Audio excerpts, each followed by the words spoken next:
Yes, Emedion Udofia, we hear you.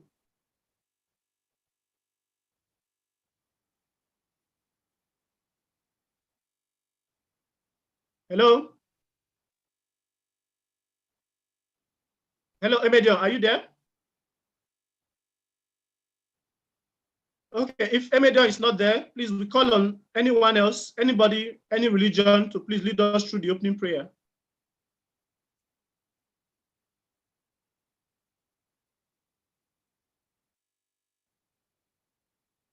Hello, Professor Gava, can you hear me? I want to be sure you can hear me. Can you hear me? Yes, yes, I can hear you. Okay, because now that the live stream is on, I hope it will not interfere with what we are doing. No, it won't. We have added the analytics to counter that. Okay, awesome. So should we go ahead? Okay, Lilis Katumbi. Pardon me if I'm not pronouncing your name correctly, please. You want to lead us through the opening prayer? Yes, Lilis? am I audible? Yes, we can hear you now. Okay. Can I carry on? Yes, please. Yes, please. Carry on.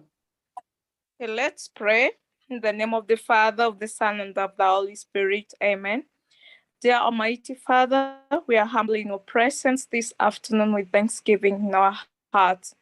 As we attend this meeting to carry on and decide on the future of our Pan-Africa University alumni, may you bless each one of us. May you keep binding us together with your peace, with your love, and with your unity.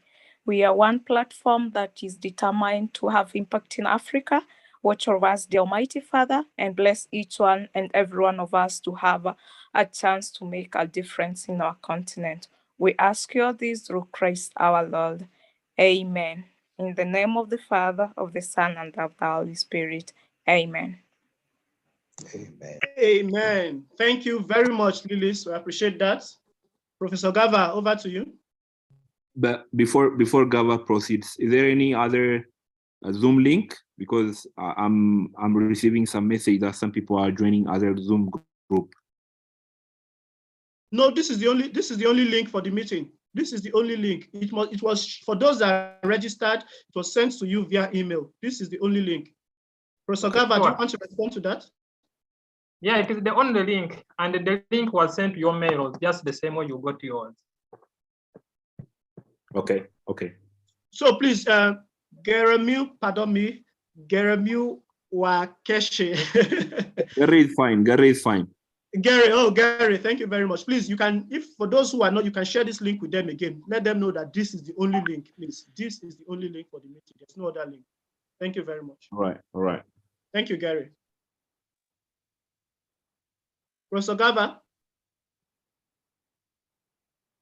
Thank you, Mr. President. And thank you for the prayers, Lydian. I now call upon the president, the outgoing president, to constitute this gathering into a Pauaa General Assembly. Mr. President, you're welcome. Thank you very much.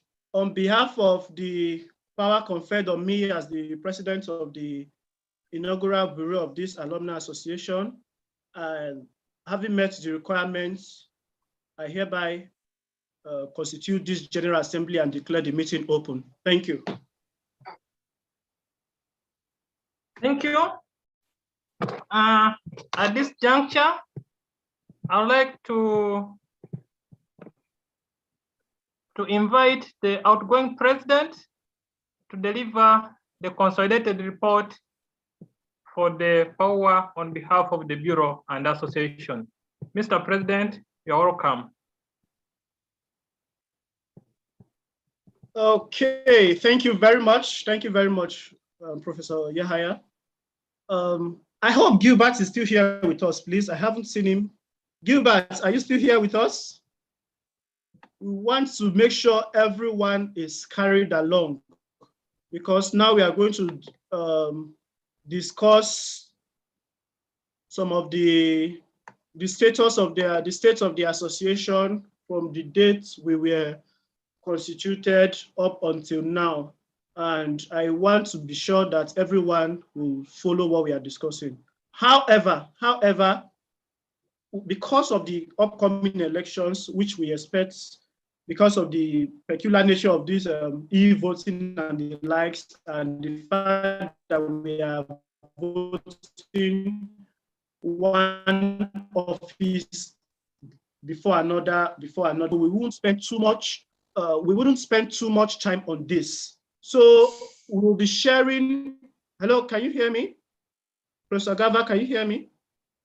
Yes, please. Apologies. It seems my internet connection is unstable. I apologize for that. So we wouldn't be spending too much time on this. We'll be sharing the consolidated reports to everyone via email later on, after this meeting later on. But for now, we'll just run through some of these things. So permit me to share my screen. And then we'll discuss. It's open. You can share. Okay.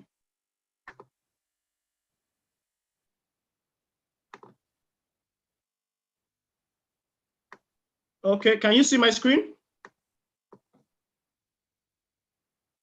Yes, for me, I can see. Yes, we can hear. So I assume that everyone can see the screen.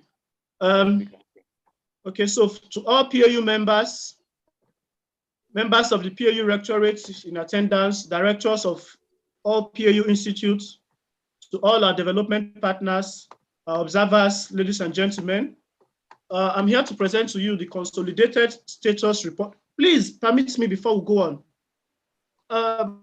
Please give me a minute. For those of us, I am aware that not everyone here understands English fluently or speaks English fluently. We have made arrangement for interpreters. I don't know, we tested it out yesterday. So for those of us here now, there are interpreters on other channels. For instance, those that want to listen to whatever we are saying in French, we have the interpreters on standby. You can set your channel to French. Prof, should I just go on, or do we want to confirm if there's anybody who needs these services? Yes, it is on. They can choose the language channel. We have 3 interpreters translating from English to French, and subsequently, if there's a French speaker, they're translating back to English. It's open on the interpretation, okay. So choose your channel. So please, is there anybody who cannot hear what we are saying, who cannot understand the English fluently? Please, I'll try to speak. I understand that also in Nigeria, we tend to speak pretty fast. So I'll try to speak slowly so that we can all follow. But be aware that there are interpreters on other channels. So you can set your channel to French, for instance, and you'll be hearing what we are saying in French. Thank you very much. So I go on with the presentation. I'm here to present to you the consolidated status report of the PAU Alumni Association, which will be divided into 4 sections briefly. The background, where we'll talk about the establishment of the association and our action plan, our achievements during our term, the challenges we have faced so far, and the recommendations that we propose for the future of the Alumni Association, the future begins today with the election of the new bureau, and we'll be handing over to them very soon. So on the establishment of the Pauaa, when I say Pauaa now, I mean Pan-African University Alumni Association. The first General Assembly of this association was held between 12th to 13th of December 2017 for the purpose of validating the Constitution and to establish the Bureau, which is the Executive Council. And this meeting was held in Addis Ababa, and we had 21 invited PAU graduates. Now, this is one of the first challenges that we have had, because in the way in which the institutes nominated graduates from amongst them and so to the rectorate, and we were invited. So there were 21 of us at the time. This was in December of 2017. Hello, please, Gava, can you confirm that you can hear me clearly? Yes, you are loud. All right, thank you. So 21 of us from the different institutes, all institutes were represented, all regions were represented, and both genders were represented. So we are the founding members, and we'll be sending this out, so I wouldn't need to read out all the names of the founding members, most of whom are still present in this meeting. Now, the founding members we also elected from amongst the 21 founding members of this association. We elected nine leaders, 9 members to be the executive council or the executive bureau. And this once again represented institutes, all institutes were represented, all regions were represented, and both genders were represented. So the inaugural bureau composed of myself, Valentine Eleta, as the president. I'm from Pauaa and I'm from West Africa. The vice president was Rehema Kimulu from Pauaa, a female from Pauaa, and she's East African. We had the treasurer, who is Natalie Mao Suli from Central Africa. She's from Cameroon and from Pausti, female also. We have the general secretary, Dr. Gava, who is now Professor Gava, who is our secretary here from Pausti, East Africa. The assistant secretary, Nabil Koshani from Pauaa, and he's North African. Then we have the finance secretary, Dr. Isaac Amegbo from Pauaa, he's Ghanaian, he's from West Africa. We had the communications officer, Katia Gilda Bernardo from Pauaa, she's from Southern Africa.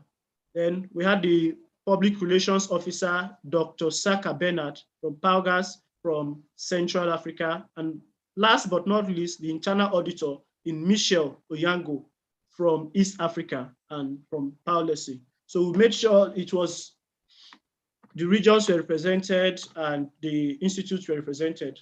Now, following the first General Assembly, a meeting of both the Pauaa Rectorate and the Alumni Bureau was later on held between 11th and 12th of March 2019 in Yaoundé, Cameroon, which was aimed to, in quotes, stimulate the executive bureau, because after the initial constitution when we formed the office, we realized that we had so many issues to contend with. The first of which was that the international nature of this. Later on, when we are talking about the challenges we face, we'll discuss some of these things. So let me just move on now. Now, then we decided to come up with an action plan. But first of all, the goals for which this association was created, number one goal was to provide, or is to provide meaningful lifelong opportunities for alumni to engage and connect with Pauaa. To align the alumni leadership and alumni relations at the rectorate with shared purpose and strategic focus to strengthen the alumni rectorate partnership, to foster purposeful student relationships and engagement, and build lifelong commitment to the university. Then to become key strategic partner with PAU Institute through improved collaboration across the university. Then to enhance Pauaa members' visibility and impact on the continent and beyond. Of course, these were the goals for which we had that meeting in Yaoundé. Then we were asked to come up with an action plan that, okay, we want to do this. This is what we want to achieve over the next 1 year, 2 years, 3 years, and up to 5 years. And we, as the executive bureau, we came up with that action plan.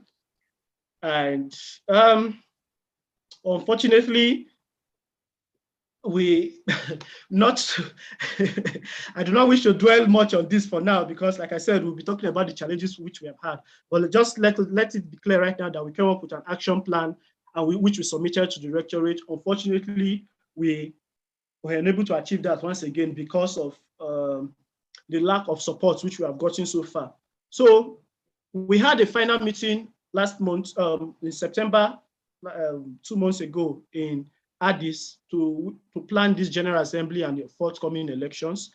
That is how it has been so far. That has been the journey so far. But this is just a summary, of course. We have a lot to talk about, but because of time, we are rushing through this. Now, some of the things we're able to achieve during our time between 2017 and now.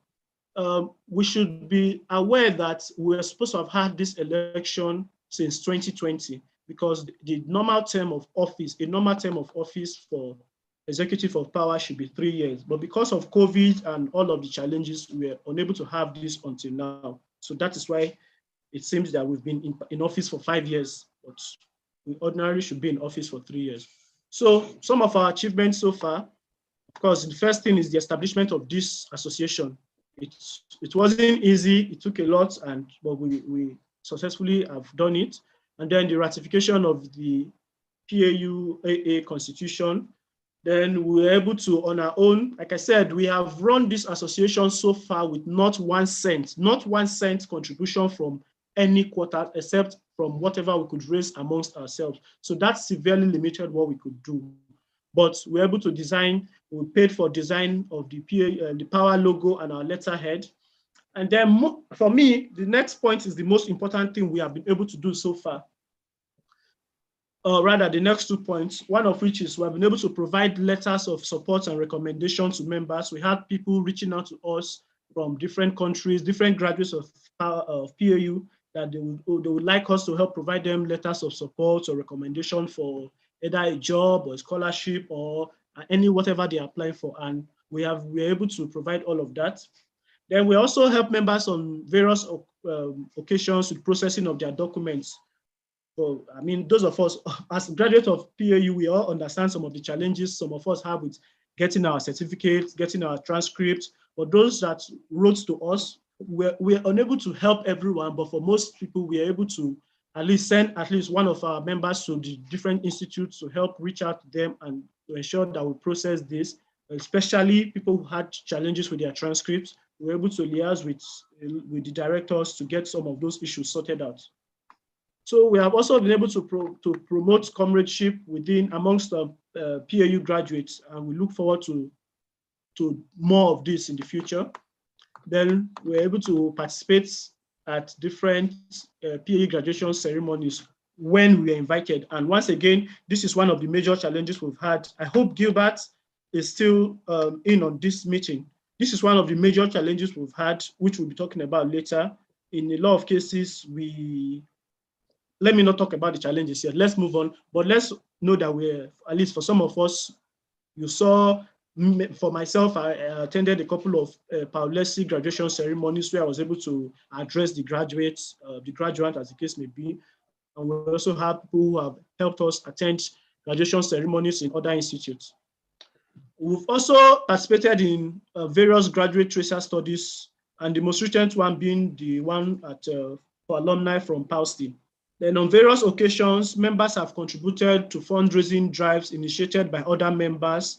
The most recent being for our Secretary General when his mom needed to undergo a kidney transplant, and some of us were able to send messages out, and some of us were able to contribute, and thankfully the kidney transplant was successful, and the mother of our Secretary General is alive today. Thanks once again to all those who contributed.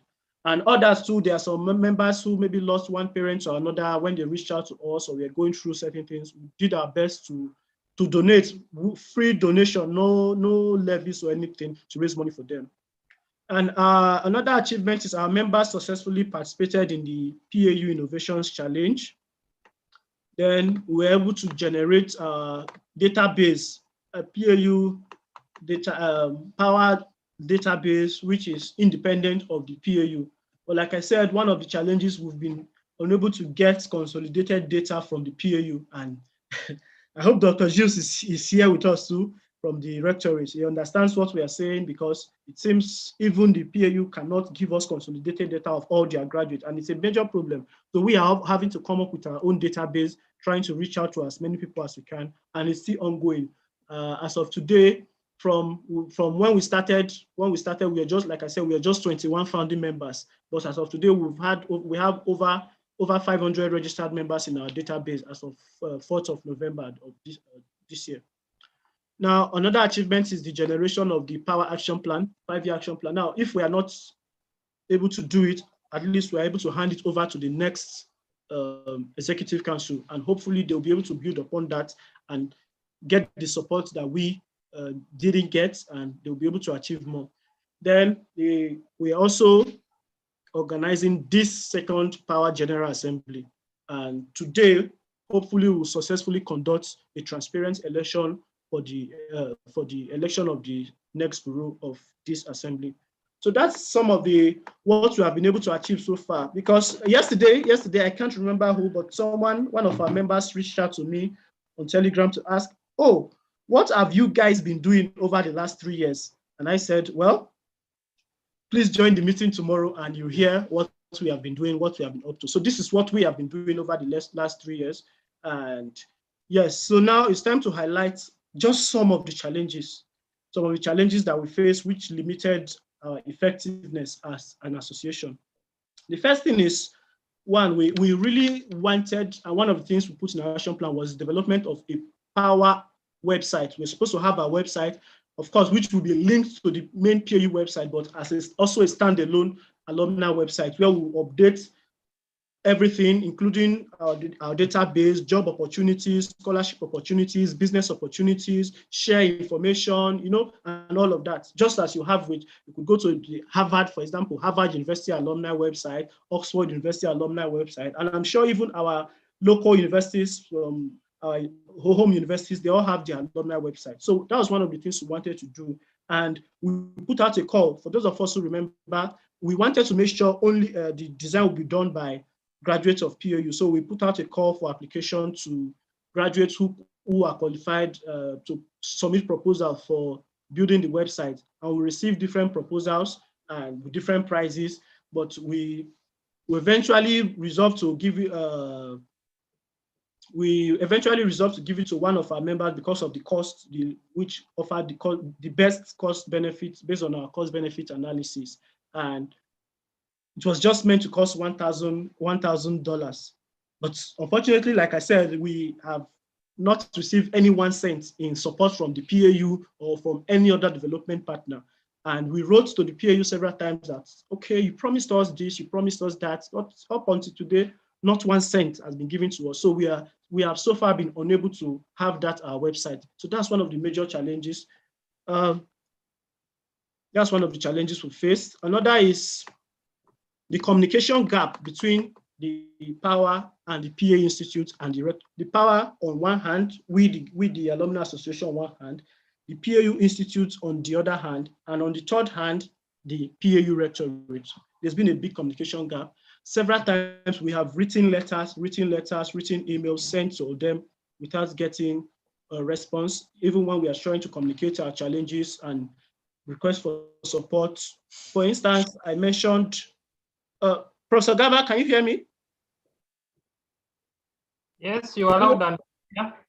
Oh, I wanted to be sure you could hear me. Thank you. So, for instance, I mentioned that we attended a couple of PAU graduation ceremonies because that's that's the major way we get to connect with PAU graduates just before they leave, because we all reside in different countries, so it's a little hard to get in touch with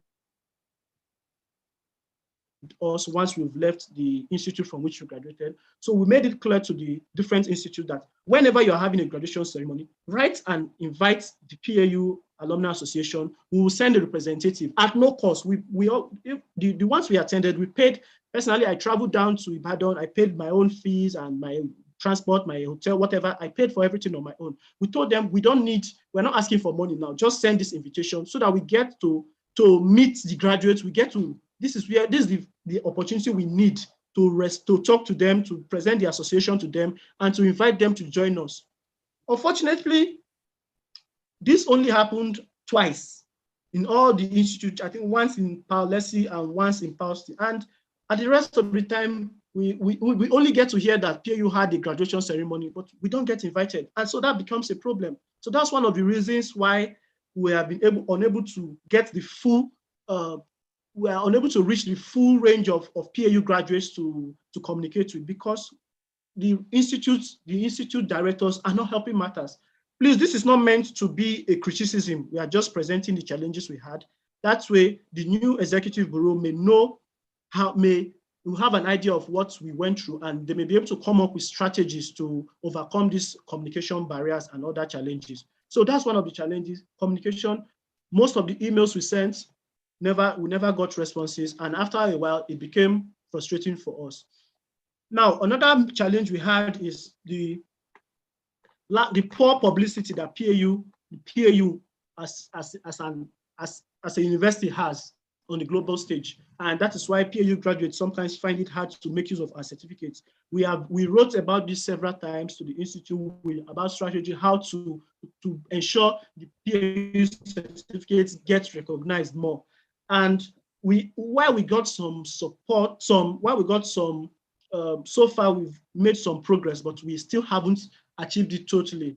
For instance, at the time we first graduated in 2015, you could not evaluate the PAU certificates on any international, with any international evaluation body like the World Educational Service or International Credential Evaluation Services and the likes, because they weren't recognized. But we were able to push and push and push and write, and now we can tell you 100% that most of the international credential evaluation bodies recognize the PAU certificates and transcripts. So that's one success on our part. However, we still have not met the goal because a lot of recruiting organizations, even the African Union Commission, when you're trying to apply for an AU Commission jobs, you will not, as of today, you will not see the Pan-African University in their drop-down menu of awarding universities. So that's still a major problem which we are fighting, and hopefully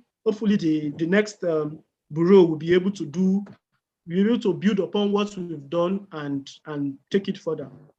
Now, another constraint, once again, is financial constraints. You cannot run an association without finance, and this constraint comes in two ways. The PAU Rectorate made it clear that the Pan-African University Alumni Association, while technically independent, but we cannot do certain things without permission from the PAU. And one of these is any form of revenue generation drive. We cannot go on any form of revenue generation drive without the permission of the PAU. So that means we are somewhat limited in our independence. However, we had been promised that we were supposed to get some seed fund to start with, because we cannot start the association and immediately start asking members to start paying dues. We felt it would be better when members start seeing the benefits of being part of the association, which means we would have done certain things, certain projects that members will benefit from. Then when we start telling members to pay dues, they will be more than happy to pay. But if we have not done anything yet, any major project or program, as the case may be, no trainings, no job and the likes, and then we're asking members to come and pay dues, it sends a bad message. So that is why we were asking, which the PAU promised to give us some seed fund to start. However, till today, as I said, we are yet to receive a dime. We haven't received a dime from any PAU body or office or any development partner. So whatever we have been able to do, we as the executive bureau members, we had to tax ourselves. We had to try and contribute on our own to do that. So financial constraints have been a major problem. I once again hope that the next bureau will be able to find solutions to these challenges. The other constraint is the lack of a centralized bank account. Of course, we understand that because of the nature of this body, the international nature, we are all from different countries, different institutes, as the case may be. So, it was decided that the Pauaa office will be with the PAU office in Cameroon. And we sent some of our members who are already in Cameroon to help us at their own expense. Once again, at their own expense, they went to make arrangements, make inquiries on how to open bank accounts and all of that. They came up with the requirements and presented it to the PAU. But once again, because of bureaucratic bottlenecks, we have been unable to achieve that. Because like I said, we cannot do these things by the virtue of us being an offshoot of the PAU. We made it clear we cannot do any of these things on our own. So once again, I hope the new bureau will be able to overcome this challenge, because after we have complained, they promise that we'll be getting more support in the future. So Bilai Kasa, who was the acting rector of the PAU at the time. So that here we submitted our concerns regarding the challenges we are facing and how their actions or inactions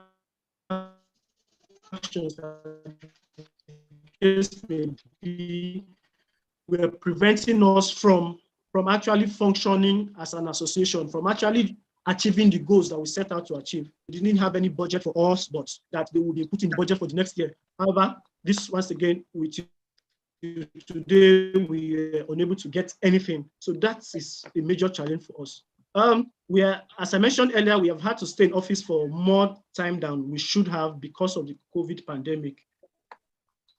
The last thing here is that up until now, we do not have a physical office.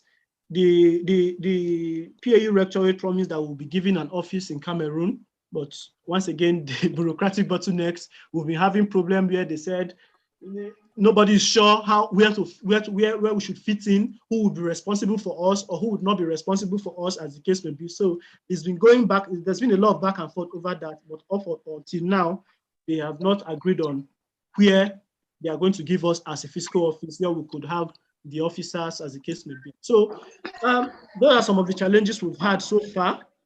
And now that we've highlighted some of the challenges, we want to talk about some of the recommendations which we've made and which we hope will help the next bureau. Hold on, please. Please, Anna, could you mute your mic? Anna Ab, could you mute your mic? Georgina, could you also mute your mic, please? Thank you. Some of the recommendations. One is that the PAU will create a subdomain for the Pauaa in the short term, with funding from members, and which of course further funding from members in the long run. Of course, we need our standalone website, which can be designed and owned by the association and linked to the main PAU website. We also require that Pauaa members' database will be transferred to the Pauaa website and allow for self-enrollment. That's where anybody that graduates will be able to register on the Pauaa website. We need an up-to-date database. I mean, we cannot be going back and forth in trying to get members' data, trying to get email addresses, as the case may be. We need an updated database of all graduates of PAU from the first cohort to the ones that are graduating this month. Then the recommendation is that there is the need to bridge the communication gap, which I highlighted earlier, where we send emails, where PAU is having activities and having graduation ceremonies, for instance, and the Alumni Association is not even aware, we are not officially invited, we don't know what is happening. We need to bridge this communication gap as soon as possible. Then we need the support of the PAU to fast-track the registration of the Pauaa in Cameroon, and then which will facilitate the opening of accounts, because the association needs to be officially registered as an association in Cameroon, and then before we'll be able to open any bank account in Cameroon, and not just in Cameroon, because we'll be needing to open similar registration in every country where we have a PAU institute, so that we'll be able to coordinate affairs. We don't have to rely on everything going through Cameroon. Now, of course, we are proposing a one-off, because once again, we cannot 100% rely on the PAU for our funding. Every association needs to be able to raise funds for itself, to be self-sufficient. So in addition to any external fundraising drives, we need to be able to raise funds from amongst our graduates. So we are proposing, hopefully the upcoming bureau will accept it, or they can decide to modify it, but we are proposing a one-off membership fee of $50 for graduates of PAU upon graduation, just before you leave, but maybe from the final stipend that the institute pays, or from the transport fee, as the case may be, a deduction of $50, which will be deducted by the institute and then remitted to the purse of the association. So that will be the contribution of members, one-off, and then annual subscription fee of $10 from all members. So this is the one way we can have funds ready for the association to run its activities. So those are the two ways. One, a one-off subscription of 50 USD upon graduation, only upon graduation, and then annual subscription of $10.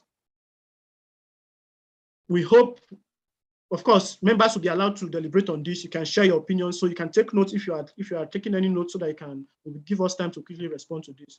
And then the next recommendation is that the General Assembly be made, as we need it routinely, at least once a year, so that members will be carried along. So we don't want to have to wait 2, 3, 4 years for us to have the General Assembly. General Assembly is supposed to hold at least once a year, at least. Now, we need the power to make another recommendation is for Pauaa via the Executive Bureau to make deliberate engagements with the Rectorate to ensure that the Rectorate has its publicity well known and the qualifications of the PAU certificate is recognized. Of course, then we need to fast track the acquisition of office space at the Rectorate or at the AU. So either in Cameroon or in Addis Ababa, the Pauaa needs an office. That is clear. We need to review the PAU statute to add Pauaa as a representative of the PAU Senate and Council. For now, we are not represented in, that is why they do not recognize us, as the case may be. We are not represented in PAU Senate or PAU Council. So we are making a recommendation that the PAU adds this association, at least one seat. We should have one seat in the PAU Senate and Council. Another thing is constitutional review, because we have, by the time we were inaugurated, we already had a constitution which we could not do much about, and we had to just ratify and move on. But on our own, we have tried to look through the constitution and suggest areas that needs review, where needs amendment, as the case may be, which we'll be sharing with the new bureau. Well, we are not in position, since we are going out, we are not in position to effect that constitutional review, but we'll be making these suggestions, which we have put down, we've written it down, we'll be handing it over to the new, the incoming executives, so that they can do what needs to be done about the constitutional, the constitution. I don't want to go into details of the clauses and articles in the constitution that needs to be reviewed, but we shared the constitution with us, with all of us via email some time ago. So I'm sure that some of us may have noticed some things. So if you have, by the time the new executives are having the constitutional review, we'll all be invited to present whatever areas of it that we need, that we think need to be either changed or modified or clarified. So that's a major thing that needs to be done. So that is our recommendation going forward. As I said, the action plan we came up with, we'll be handing it over to the incoming bureau. Hopefully it will help them. And because of time, we'll be needing to end the presentation of the state of the association. Yeah, just as he said, this is kind of abrupt, we know, but thank you for listening, and we wish you all the best. We wish the incoming executive bureau all the best. So now we are going to give us time to respond. If you have any question or any comments about any of these things we've talked about, please feel free to indicate by raising up your hands. But please remember, we do not wish to waste time. We have already spent more time than I expected on this. So please, let's just make it as fast as possible. Thank you very much. Thank you, Mr. President, for that brief about the status of the association from foundation to date. As you're speaking, I would like to make a few recognitions of members on the call. We have Dr. Gilles Odanganda from the Rectorate, who is also the chair of the Electoral Committee. We have Mr. John Paul Brice Afana,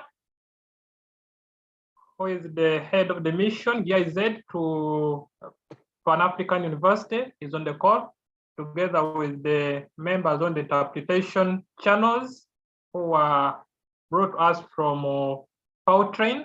We are very grateful. And of course, all of us on the call. So at this juncture, like Mr. President has requested, it's open for discussion.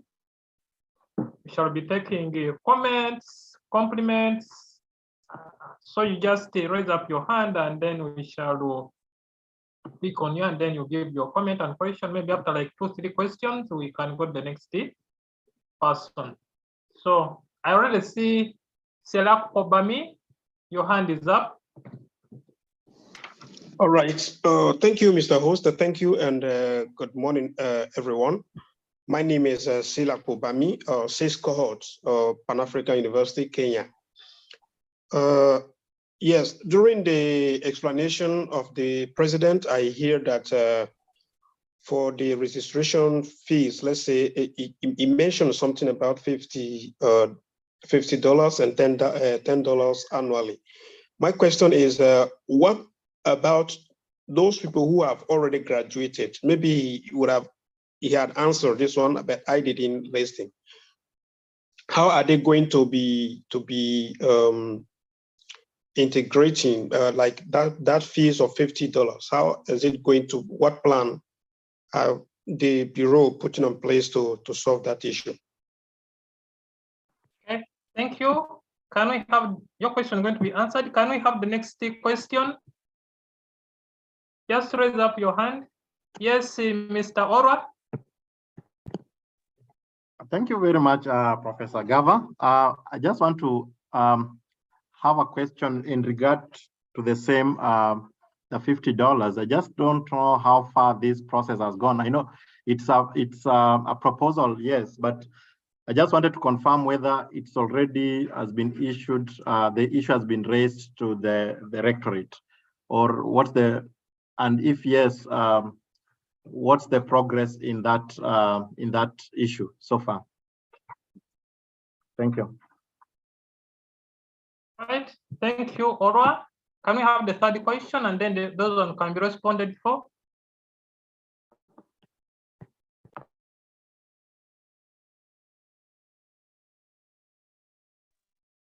Okay, maybe there's no other question at the moment. We can start with the first question. Maybe I can give that response since I'm also part of the bureau, and then Mr. President respond to Mr. Orwa's question. And these were recommendations that were made by the bureau to be presented to the General Assembly. But we say that just like we saw in the constitutional review, this was to be prospective. So it's not going to, we are not going to go those who already graduated to have that $50 collected retrospectively. No, that's going to be effective to members who will be graduating from the Pan-African University. After the ratification by this General Assembly, we make arrangements with the institutes and the rectorate so that they collect on behalf of the association. So it's going to be prospective, not retrospective. Those members who already graduated will be paying the $10 that we proposed again for the General Assembly to ratify. So henceforth will be $10, but for those who are yet to graduate in probably their last semester in the university, it is collected from maybe their final stipend, and then it can be remitted to the accounts of the association. I think that's clear. Maybe back, Mr. President. Thank you, Professor Gava. I think you've done justice to the question. Yes, it is not going to be retrospective. We are not going to, it's not, first of all, just as we've clarified, this is, it's a suggestion, it's a proposal, okay? We are not in position to force anybody to adopt this thing. But remember that, and as any association needs funds to run, no association can carry out projects without funds. And while we may be, or the next bureau may be having some fundraising drives, maybe inviting donors or getting involved in partnerships to raise funds, the point remains that members should pay subscription, the membership subscription. Now, we suggested the $50 USD one-off payment for those who are graduating. It will not, for those who have already graduated before now, from the first cohort up until whatever we are having this year. No, we have already graduated, But for those who will be graduating after now, once the idea is, once the proposal is accepted, for those who will be graduating, it will be the responsibility of the institute to deduct it. So I'm answering both questions together. Albert, you asked if the proposal has already been made. Lakobami, you asked about the amount. So yes, the proposal has already been made to the institute even before now, because it was there that let us know that we are supposed to be collecting dues. But remember, we cannot collect these dues on our own. So the institute will be helping us once the proposal is accepted. Please, excuse me, please, please mute your mic, Thomas. Thomas, please, could you mute your mic? Thomas.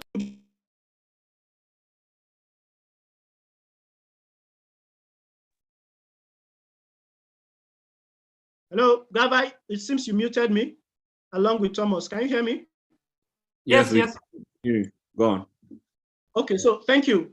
As I was saying, the $50 USD is meant to be deducted by the institute. Once again, if the proposal is accepted, it's for the General Assembly to deliberate and the incoming bureau.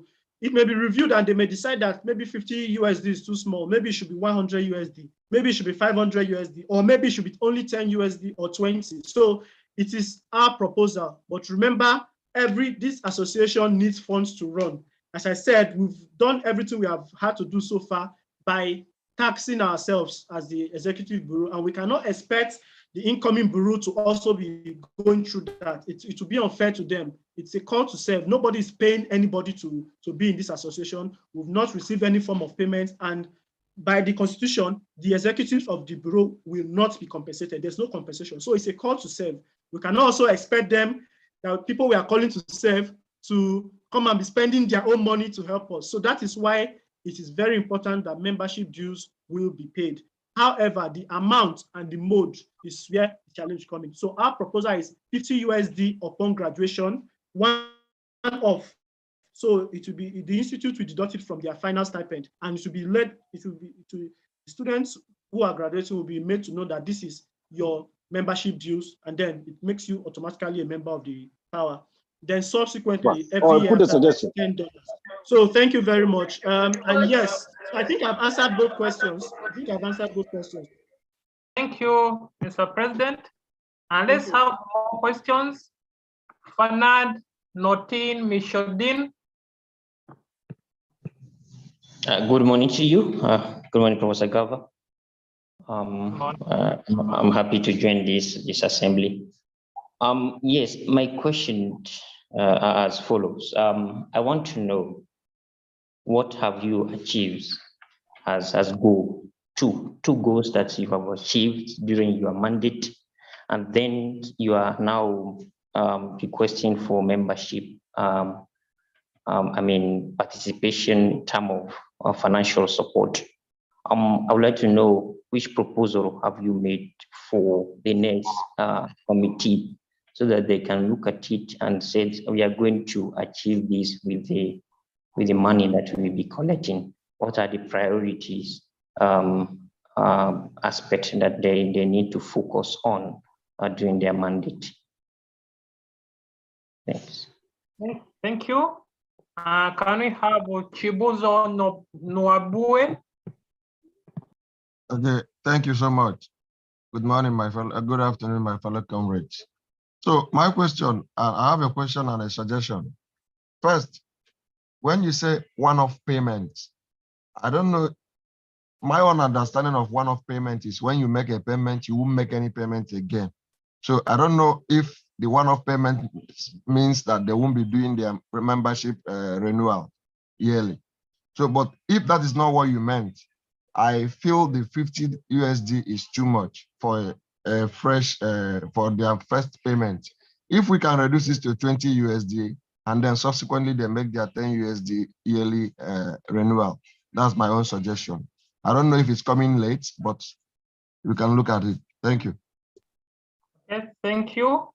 Can we now have Shoaib Osman? Then we can have some responses. Yes, thank you very much for the presentation. I think with the idea of subscription fee, I think is very important, and then we need to look at that. We all need to agree that there should be some amount of money that each member should pay, maybe during his studies, his or his studies. But my suggestion here is, yes, we agree that the subscription fee should be there. But now it is also the responsibility of the association to ensure that any student who, or any African who got admission to study at Pauaa should be able to finish successfully. Because I am a PhD student, part of the third cohort. And for all you know, there are still some of my colleagues who have not even finished the program. So is it that the money the African Union has paid for their peace has gone waste, or whatever it is? So we should be able to take record of all those things to ensure that any student who gets the admission should be able to finish successfully, or we should know what has happened. Because if what is happening, there are a lot of the students who are being frustrated, others abandon the program and then left. So it is the responsibility of the association to ensure that they follow up and then we know what is actually happening. Because I can tell you with on authority that a lot of students have been frustrated. Some have even left, gone back to their own country. When you ask them, they don't even have anything to say. It's either they have an issue with the supervisor or maybe a lecturer or whatever it is. So we need to look at that very well. Thank you. All right. Thank you, Dr. Shoaib. I think let's have some responses to these ones. I'll start with the one which was asked about what goals or objectives we have achieved so far in order to request for memberships and the financial plans. In this report, we have highlighted what we have managed to do with whatever we had from the Bureau members. And that report is going to be handed over to the incoming Bureau with our suggestions and proposals.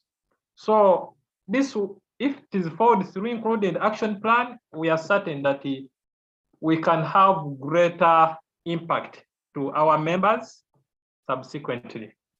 Then secondly, the point of which has been raised by Dr. Shoaib, actually when you look at the action plan that we had those points of how to ensure that our comrades who are being admitted actually can go through successfully with the program up to completion. But because of that challenge and gap which has been there, the communication gap, the mandate which we had some sort of frustration here and there, and members somehow withdrew. But we say, no, let's push this through, let's have the members be re-energized and see how far we can move forward. But all this was included in our action plan. And I'm sure with the good strategization and financial support, maybe to our members will be coming in for the Bureau, we can help really follow up and help our colleagues go through.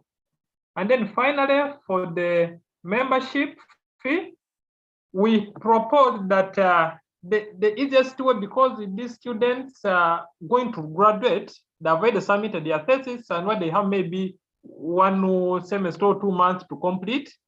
Then the easiest way we can get these graduates is by when the institutes actually automatically reduce or deduct the payment from their stipend in the last 2 months, probably, depending on how best it will be, the same way they do for insurance and others. Yes. Then subsequently it becomes $1, I mean $10 further and further on. However, it is open to the House and General Assembly to vote on this, but we are being assured by Dr. Gills, who has been a directorate, that if it is passed, then we will liaise with institutes to ensure that the association has these funds collected. Yeah. If there's something, Mr. President, or another member of the outgoing Bureau has to add on to those questions, they are welcome. And I hope I've answered some of these. Oh, thank you very much, Professor Gava. In fact, you've done justice, so I don't have much to add, but let me just quickly say this, especially to Dr. Shaibu, about the record of students who are admitted into PAU and why we need to, yeah, we know that a lot of students get frustrated, and they had to pull out. But there's a limit to what we as an association can do. Remember that this is an alumni association, not a student association. So we cannot, until students graduate, until they become graduates of PAU, they are not Pauaa members. They are not alumni members. So it will be what's this term in law? If you are exceeding your boundaries, if for us to go and interfere in PAU students' affairs. So until they become graduates, that is when they become alumni members, and that's when they come under our jurisdiction. So, but what we can do, what we can suggest is, of course, following up with the creation of the relevant student bodies. I'm sure each of the institutes has their student body, and there's a general PAU student association. I'm not particularly sure how it operates, but we can follow up with that. But on our own, we cannot go and interfere in such matters, because until students graduate, they are not members. So that's that. As for Mr. Chibuzo's suggestion that 50 USD is too much, well, as we said earlier, it's a proposal. It's for the incoming bureau to decide exactly how much it would be, but we think 50 USD is not too much, since it's, like I said, is that 50 USD is the initial. There are two types of subscription fees: initial subscription and annual subscription. The initial subscription is what is one-off. That's the 50 USD, which is upon graduation, while you are still earning money from the PAU, so you are not, it's not going to stress you. But if the incoming executive decide that it's too much, they can reduce it. Okay. So as for the achievements, please, because of time, we cannot go on to start listing them again. We've already presented some of them, and we are going to share that document with everyone so that I can go through what we have done so far and why we couldn't do much more because of because of lack of funds. So please, Professor Gava, I don't know if you want to take more questions, because we are running out of time and we need to go on with the elections. So let us know how many more questions we can take so that we can move on. Thank you. Maybe let's have 2 more questions, and then we can go to the next item on the agenda. And I request Diogo Barry to give his question. I don't know if Shaibu's hand was remained up or it is the previous one. Diogo? Okay, thank you, Doctor. Thank you. Good morning, everyone. I thank you for your presentation, but I don't see the finance reports. I would like to know during your mandate, okay, what did you do to mobilize resources? You know, you know. The resources are very important to our organization, but I don't know why you don't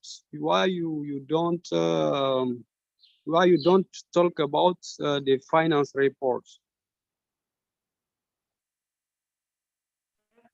Thank you. Let's have Shaib next, then we can respond those ones, and then we can proceed.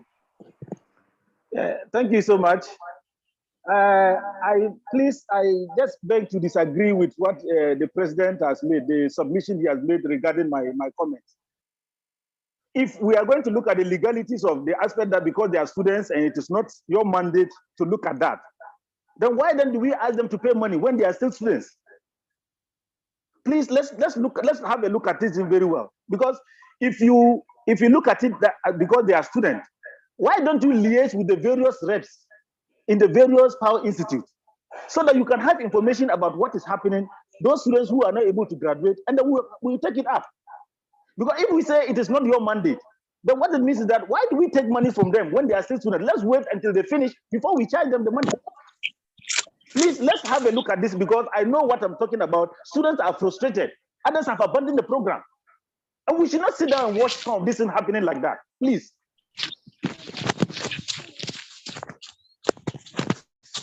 Okay. Thank you. Thank you, Shaib. Maybe I think it did come out very well. Like I said, that in our action plan, we have various ways of how we plan to reach out to the students and see that they can successfully go through. That's not primarily the obligation of the association, but we have those avenues we had proposed. I think it was in goal 3, where we proposed to see how these candidates can be followed through so that they can successfully go through. But because of the constraint that we had, it becomes very hard to do what? It becomes very hard to implement that without resources at hand. And that also helps to answer the question which has been asked by Barry. I think even in the presentation that Mr. President has made, we have said that there were no any resources. Whatever we're using were coming from the Bureau members. We didn't have any financial resources to run the association. That's why we only did those things which just that needed the using the brains and the somewhere where the members could be maybe available. They go there physically, but we didn't have a resource envelope. But you are sure that with this resource envelope available, most of these items and the goals can be achieved, including following up to see that the students complete on time. And back to Dr. Shaibu's point, they're not getting from the students. We are proposing the suggestion that in their last, after the defense, that month of graduation, yeah, they're getting their final stipend. They are sure ABCDs on the graduation list. So these are the people we are proposing that actually the university prepares the list of those members, and then because they know automatically they are going to enroll as alumni, then they go out and then they implement that reduction. I don't know if that is very clear.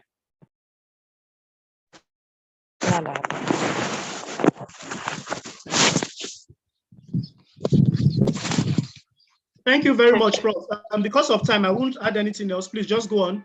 If you want to take any more questions, let us know, or if not, if we can move on. I still see some hands up. I don't know how many more questions we can take, but please, you decide, and so that we can move on, because we need to go on to the elections ASAP. Sorry, Valentine. I think it's consuming time. For the sake of time, we should put questions for the team, and the team will respond afterwards. Maybe some people are busy engaging on some other issues. They come here for they make time for this event. So, hello? The session of the discussion. I know more questions will be generated in due course, but the assurance is that most of these will be responded to. Yeah. Maybe, Mr. President, one point which has crossed the mind. Why don't we present to this General Assembly these two proposals of the one-off membership fee and then the subscription fee that has been proposed, so that the incoming bureau can actually have somewhere to start to link up with the institutions and the members to collect these dues, especially when the account number is ready. Okay, that's fine. That's fine. We can do that. But meanwhile, please, like as Gary has noted, because of time and people that need to go on to do other things, I want to plead all those of us that still have other questions. Can we continue the conversation after the election? We can continue the conversation on the Telegram group. Especially, I knew that this issue of membership fees will always be an issue of contention. So it's not a problem. We are not, like we said, it's a proposal. So the new executive may decide, and I'm sure they'll be part of the Telegram group. We can carry on the conversation on the Telegram group. Please, any question you have, any suggestion, any issues, if we do not address it well here, please ask on the Telegram group. We'll make sure we respond. Thank you very much. Okay, then. So let's proceed with the next item on the agenda. Though my thought was we can present a proposal to the House, they can adapt it so that we ratify this one-off collection and then the subsequent membership annual subscription. Then if we see that it's not working out or it is so high in the next General Assembly, members can always decide to reduce it so that the new bureau has somewhere to start from. All right, please go ahead. All right, please go ahead. Please go ahead. Hold on, please. Please, can we mute our mics? If you are not speaking, please mute your mic. Thank you. So members of this assembly, as we have had the discussion on the membership and the annual subscription fee, we hereby present you a proposal of the outgoing bureau of a $50 one-off payment for membership fee to be collected by the institutes from the graduating classes prior to graduation of $50, and then the annual subscription fee of the members of $10. Do you support the proposal? If you support the proposal, type 1 in the chat. And if you don't support the proposal, type 0 in the chat. I'll give it 2 minutes. We shall count, and then we have the vote. Thank you.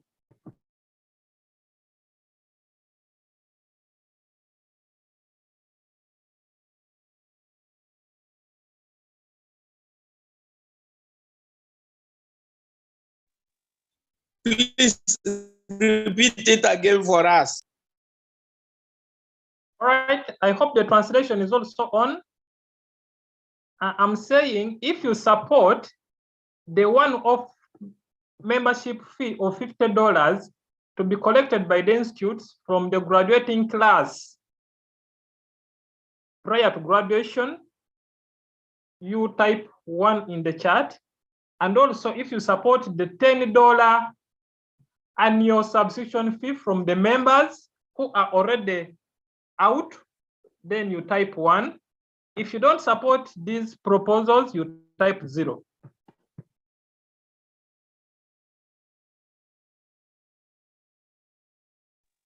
Okay, thank you. Yeah, Gava. Don't we have options? Just one and none. I thought we might. Gava, you know, but one thing we should take note of is that most of the people who are here now, we are all graduates. So we'll take decisions that will favor us. Yes. And then put those who are here to graduate into this tight corner. I mean, we are also alumni, and there's a need for us to contribute. So what will be the contributions for or from those who have already graduated? We need to take this into consideration also. Thank you. All right, thank you, Isaac. And that's noted. Hello, if I should say something here, please, because of, once again, we are running out of time, but let us understand that it is literally impossible. It is literally impossible for any government, anywhere in the world, any government to come up with a policy or a decision that every single person would agree with. That it's not going to be possible. So I don't want anybody to think that your opinion is not being taken into consideration when we do some of these things. But however, remember that we are humans. I mean, we all have diverse opinions, and we cannot, everybody's opinion cannot be taken at the same time, okay? So that is usually why we do things like majority votes, a simple majority. So let those who find that their opinions are not the majority opinions, not think that nobody's taking them into account. So please, I can see already from the voting, I'm seeing a lot of ones there, which invariably means that most of the people, even without counting, most of the people are of the opinion that we should collect this amount. So it is a proposal that we are making to the new bureau. And I think why some people may say it may be too much, but remember, it is upon graduation, okay? And then subsequently, $10 for a whole year. I don't think, for some of us, we've contributed far more than that to the PAU, to the Pauaa. So I think it's a sacrifice we should make. However, remember, we cannot take everybody's opinion because of time. So please, from what I'm seeing, I'm reading through what people are typing. I'm seeing a lot of ones, though there are a few people who are saying they support the $10, but not the $50. There's some saying they want $10 and $5, but generally, most people agree with the one. So I think we should just go on with that. Present it to the incoming assembly, the incoming bureau, and if they accept it, we move on. Present it to the PAU. If they accept, we move on. Either way, we will still have more deliberations on this. But for now, let us have it as our proposal, and then we'll move on. Thank you. Yes, thank you, members. I think we can close the voting on that. And from the results that have come in, we have the majority is 1 as opposed to 0. So, like we said, this is not cast in stone. Subsequently, we can always review this, can be reduced to 5. Even the one for graduating people can be reduced maybe to 20 or 10, but we just wanted to have a framework to ensure that the new bureau has somewhere to start to engage the institutes and the members. Yeah, thank you very much, and thank you for that. So at this moment, I would like us to go to the next item on the agenda, which is the election of the bureau.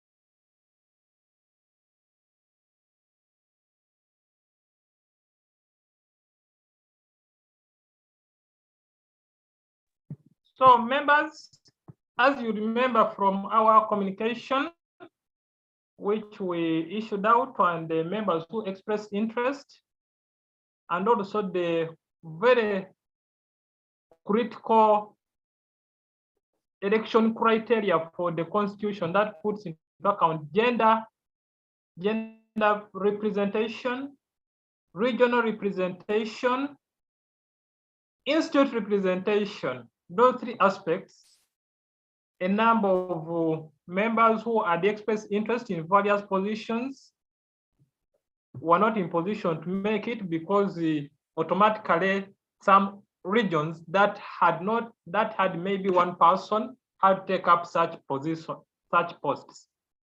So even the same is going to apply today, where from voting the first post to the next post, it will determine who remains in the next position, like that, until those 3 components are represented. Especially gender, we must have a minimum of 4 representatives of each gender on the bureau. Then the regional, we must have a minimum, at least 1 representative from each region.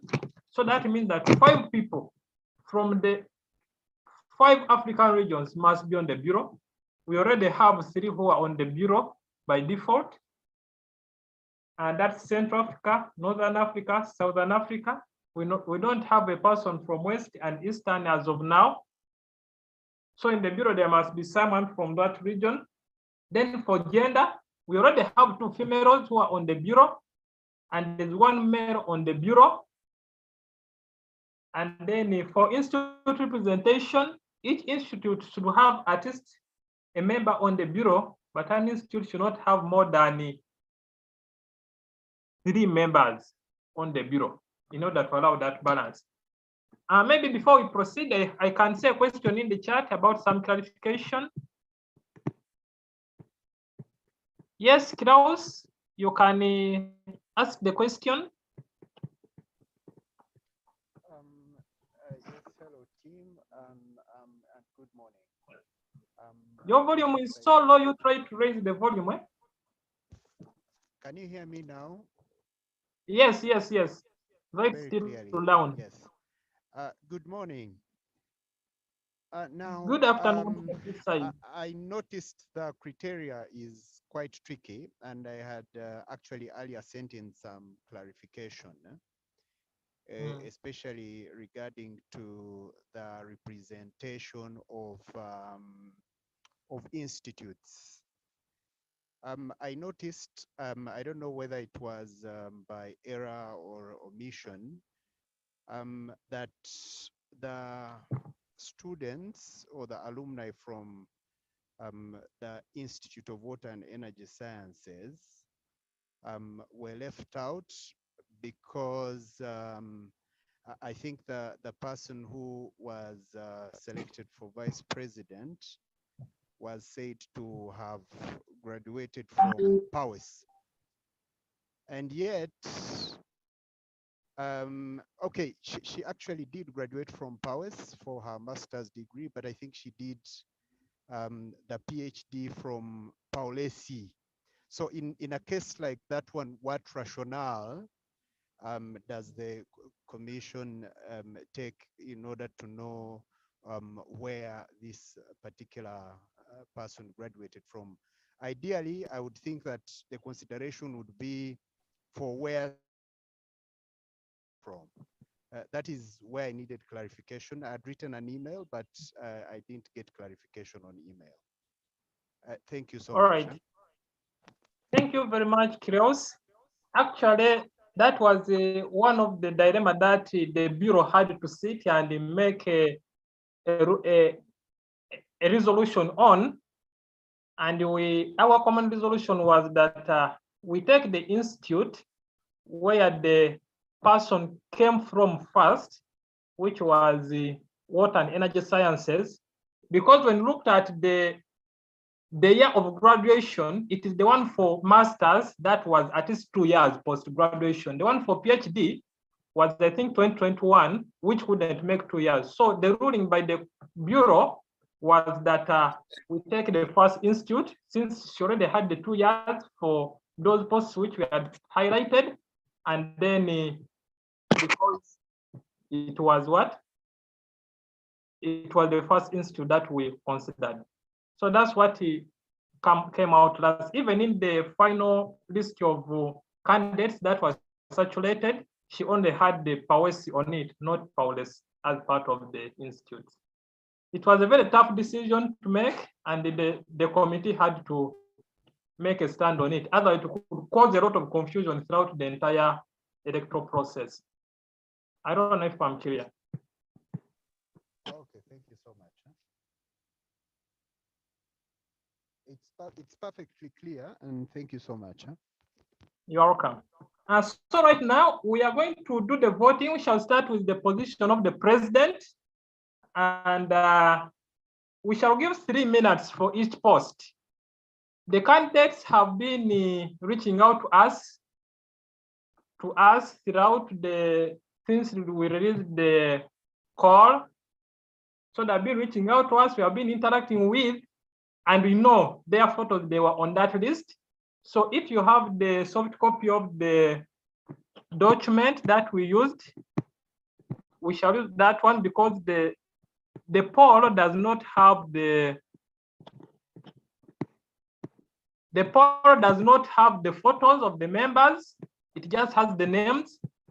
So before each election, we shall be projecting the photos. I mean the original document with the photos. Then we shall launch the poll. We shall have 3 minutes to vote, but at each voting, we are going to lock on this meeting so that whoever is inside is the one who votes. So the meeting will be locked for 3 minutes at the voting time. When that voting ends, we shall open up and then you continue. Yeah. So let me first project the list of the candidates who went through for president, so that you look at their photos and try to align those photos with the names that will be projected. So these are the 3 candidates for the post of president. We have Gerema Wakeshewana. We have Dr. Victor Edmond Moinina, and we have Dr. Joseph Okero Omonyere. So you look at the photos very well if you don't know them, because the poll will not have the photos. And then after the voting for this position, we shall automatically eliminate in the next post the person who might have contested for that post and had also contested for president. And for the first 4 posts, unless otherwise, we expect that each institute is going to be represented, unless there is no one who is remaining there. All right, so I'm going now to close this projection. We are going to cast the poll. It will run for 3 minutes. Just vote the person you want to elect. And actually 3 minutes is too long. I think let us do 2 minutes. Since every person just a click, 2 minutes is enough. And remember, you're going to have locked the system. Yes, please. I was going to suggest let's make it 2 minutes per per post because of the time we need to edit the subsequent ones. So let's make it 2 minutes. It's just one click. I know somebody put in the comment section that 3 minutes may be too short because of internet, but it's just one click. You are not going outside of anything. Okay. Just to click one simple click. After the voting, I'm going to project the results. So please, 2 minutes. After the voting, I'll project the results for members to see who has won.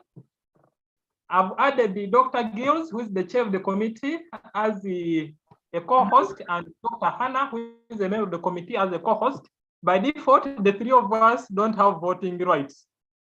That's to ensure rationality, neutrality, and lack of bias. So let's proceed.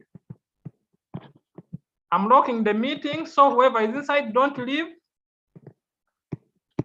I'm unleashing the poll. It's starting right now.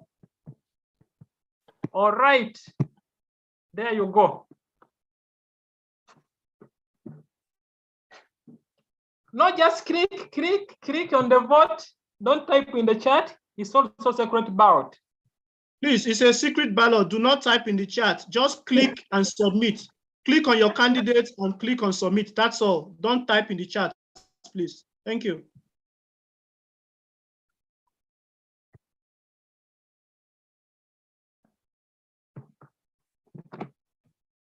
I'm going to do something. I can't see it. I want to record the voting and share it live on the Telegram. Some of us are not on Telegram, my friend. How can I vote? We are going to share the details here as soon as the 3 minutes end. Boaz, go to the chat. You'll see where the poll is. Okay. Hello, Boaz. The poll is supposed to appear on your screen, even if you are I can't see using a mobile phone or computer. I've just voted. So how come, Professor Gaba, you took off the poll? Please, nobody should type on the chat. Please, do not type your candidate on the chat. Don't type in. Do not type your candidate on the chat. Please. I think the poll should be appearing on the screen. I can't see the poll. Boaz is saying you can't see the poll. We appear back on the screen. Just hold on. It's just a network, maybe. It's supposed to be on your screen. Yes, just hold on. The poll will come back on the screen. Professor Gaba, you took it off. I think she wanted to do something. Please let it come back on the screen. I'm not taking off anything. It is still we on. Cannot see the poll, Chairman. You can't see the poll anymore. It was here earlier. It disappeared. It's on. It's actually running and people are voting. Once you vote, once you vote, it should be disappeared. When you vote, it goes off your screen. You have only one chance to vote. Yeah. Okay. That's why it disappeared from my screen. I voted. Okay. I've not voted and I can't see it. This is what I'm seeing. Maybe I don't know. Maybe you clicked on something because everybody seems to have voted. Okay. Yes. Maybe please, I don't know if it can't come. Maybe the next one, please. Princess George, you say you haven't voted and you can't see it on your screen either. So what is happening?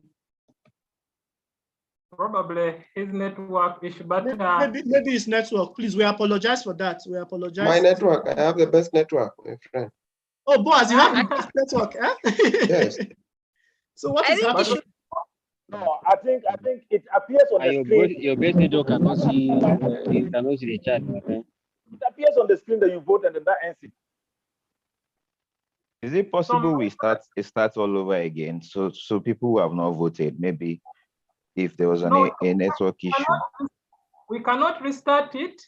The best. No, we cannot restart it. Yeah. But 90% have voted, so we cannot restart it again. Probably for the next. That means we have to wait for the next one. How do you come out with the 90% voting? Some of us have not voted. No, it is showing. It is showing here. It shows now. 86% have participated. I'm going to close it after. Listeners can see the results as they stream in. So I do not understand why some people are complaining that they cannot see the poll on their screens and vote. I'm sorry, some of us cannot see. And we have very strong network. So if others are complaining, respectfully allow them to complain. I'm one of those complaining.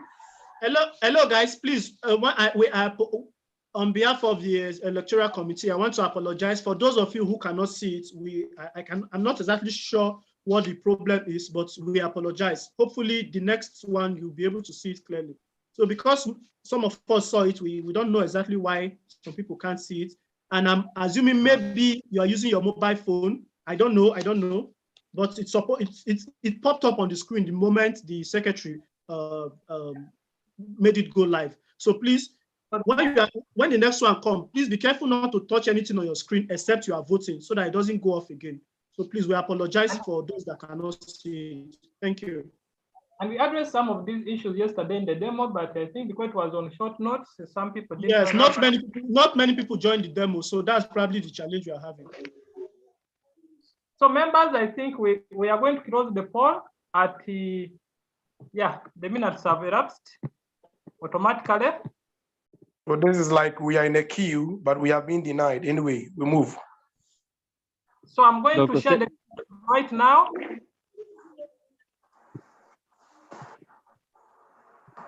I don't know if you can see. Can you see the result? Yes, we can see, but it does not tell us how many people voted. We can see 30%, 21%, and 41%, but we don't know how many people. You are the one that can. How many people voted from your option from the back end? 96 people. 96 people. If 96 people voted, then this is not. Then it's a good representative sample. So once again, apologies to those who could not vote. So you have 15 people not voting. No, I said we are apologizing to those who could not vote. We don't know the reason why it happened that it didn't appear on your screen. We are apologizing for that. But if we are 110 in the meeting now, out of 110 in the meeting, 96 voted. So, but for those that could not vote, we apologize. But please, let's be watchful of the next election, the next position that will be contesting for. Please, let's just try so that everybody votes. But there's no way we can redo this. We can't redo it. That's the challenge. So please, we apologize. Thank you. All right. I've also shared the screenshot on the group. You'll find it there. So from here, we are going to automatically eliminate some people in the next. Okay, as the secretary, let me share again. As secretary to the electoral committee, we had the 96 people who voted. 29 voted for Jeremiah Keshewana, which is 30%. Dr. Victor Edmond Moinina got 20 votes, which is 21%. Dr. Joseph Okero Moniere got 47, which is 49%. And the Constitution talks about a simple majority. So I do declare Dr. Joseph Moniere as the president-elect. So that, congratulations. So that means in the next position, or the next position is for vice president, and we only had one person who is the vice president designate, but which is the secretary general. Wherever there is Dr. Joseph Okero Moniere, he will automatically be eliminated. He's not going to be there. And that means even a person from Paustai, if he's there because Dr. Moniere is from Paustai, he will be removed for the next position. All right. And I'm going to edit that in the poll. So, right, Professor Gava. Yes. While you are working on the next one, let me just quickly explain this again because some people may not, for people that are not on the Telegram platform, please you go ahead and be working behind for the next position. That's the Secretary General. Why I do a little explanation. Now, Dr. Seth, I'm sure I don't think, are you on the Telegram platform? Let's progress. I mean, we do not need him. No. He's working behind the scene, but I just want why he's working to, he has to eliminate. I'm okay. Let's progress. I'm on the Telegram platform. But let's awesome. So for those who are not on the Telegram platform, we made it clear that in trying to achieve gender balance regional balance and institute balance, you may notice that some people complain that they apply for certain positions like vice president, but they are ineligible. They cannot contest. That is because in trying to attain this balance, if there is only one applicant from one institute or from one region, if that's the only applicant, the fact that the constitution says we must have at least one person from each region, at least one person from each institute, and at least 4 members being either male or female, in respecting that balance, that person automatically, that is why we will not be voting for the process, the position of vice president, for instance, because there was a lady from Northern Africa who was the only person that applied, so she automatically gets that position.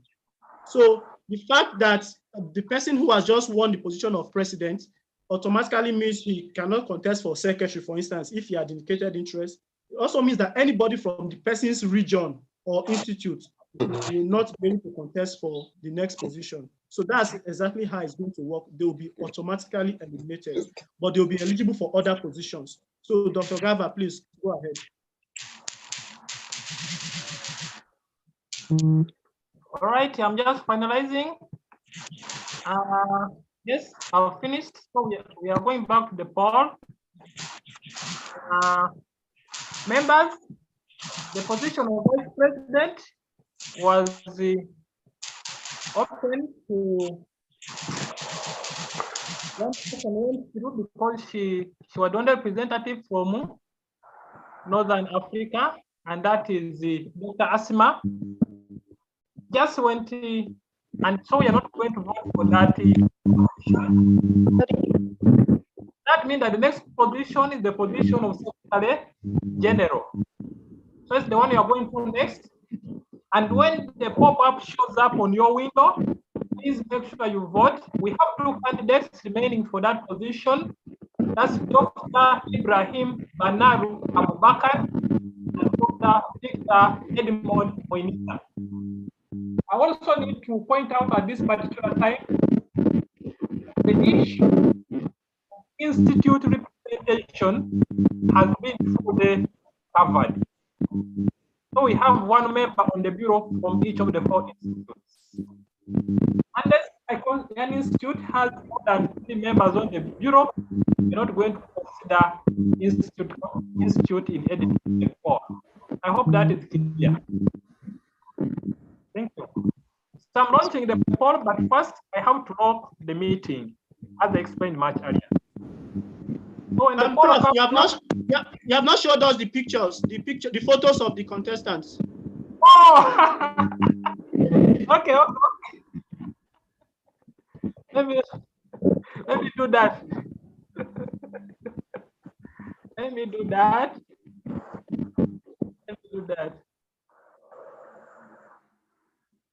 So, just a moment.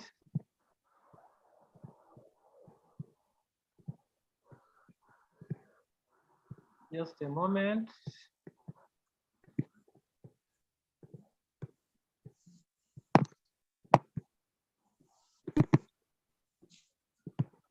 Okay. I can now project it. Yes, again. I hope translation is still on, members. So members, we have 2 contestants for the post of Secretary General.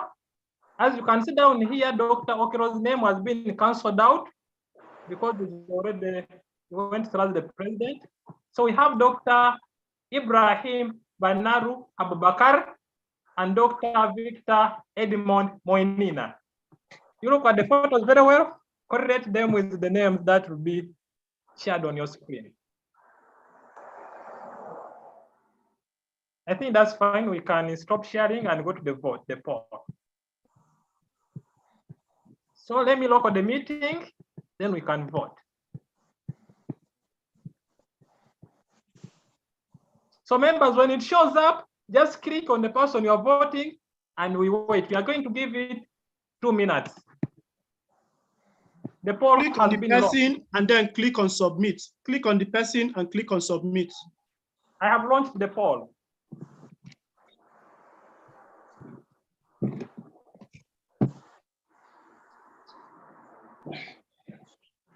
The moment you click on submit, it will disappear from your screen.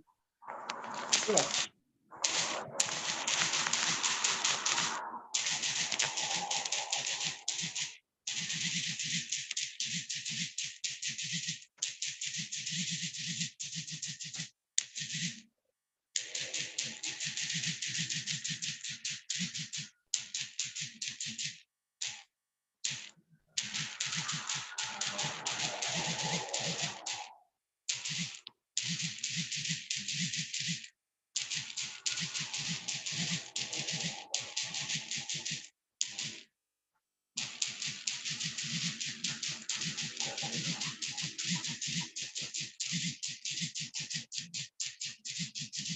So far have 91% participation. 102 have voted so far. Of the 111 in the locked meeting. I hope all those that could not vote the first time are able to vote now. I hope we're not having the same challenge. Dr. Seth, are you able to vote now? Yeah, I voted. Thank you very much. You're We welcome. have about 10 seconds left, 30 seconds. Dr. said had a network fluctuation the first time. Come again? I said, Dr. said you had a network fluctuation the first time. No. I think, of course, my interest position is what I've even voted. So just relax.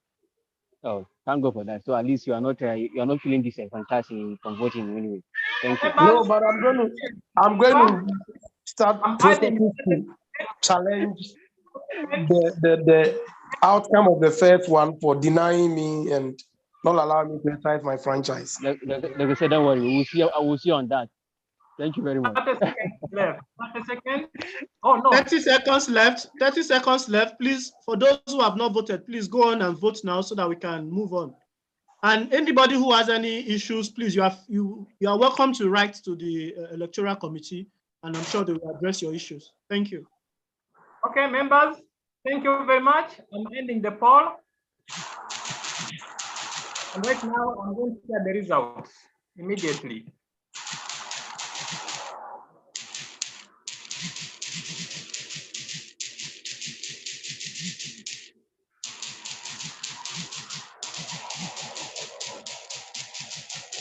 The results are on your screen, members.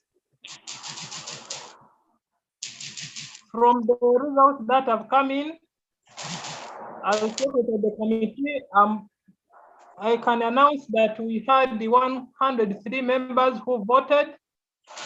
Dr. Ibrahim Banaru Abubakar scored 41 votes, measuring 40%, and Dr. Victor Edmond Moinina scored 62 votes, counting for 60%.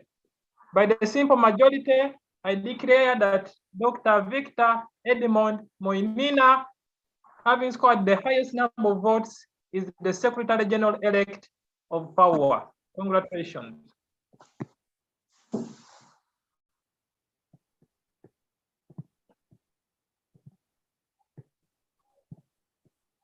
Thank you.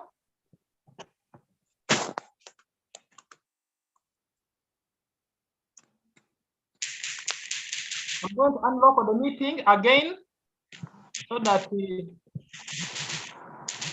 So what the next position we are voting for? When projecting, I want to inform the House that Dr. Victor Edmond Moinina, the Secretary General-elect, is from Pauaa and from Western Africa. Beautiful. So we have two members from Pauaa so far, and then I'm glad to inform the House that every region is hereby accounted for on our bureau. So we cannot have regional consideration anymore. The next position is going to be the position of treasurer.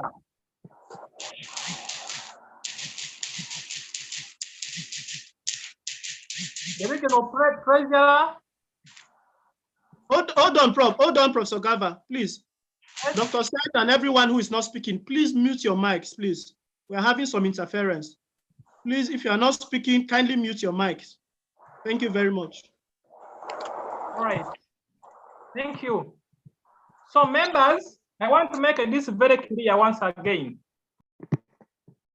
The elimination with respect to region representation is over. All regions are represented on our bureau, and this is very hard to achieve, but I congratulate Pauaa for this achievement. Then there is no institute that has already had 3 members on the bureau. So that means that every institute is eligible to remain in the race for the next what? For the next post. So I'm not going to eliminate anyone because of region and because of institute. And because we have about 4 more posts remaining, we shall not eliminate anyone because of gender at this particular time. So at this juncture, the next post, which is treasurer, is open to all the contestants who remained in the race. I wanted to clarify that. So I'm going to project.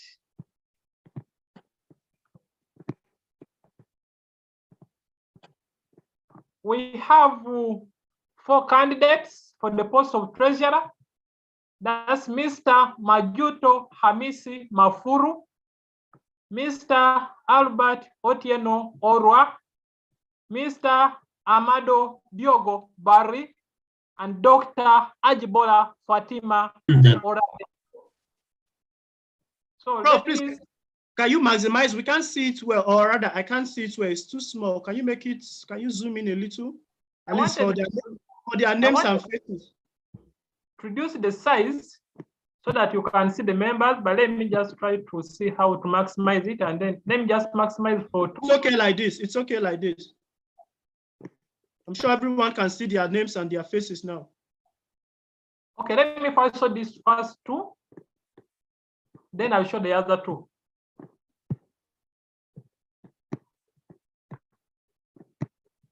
These are the first 2. Mr. Majuto Hamis Mafuru, Albert Otieno Orwa. Those are the first 2. Let me now show the next 2.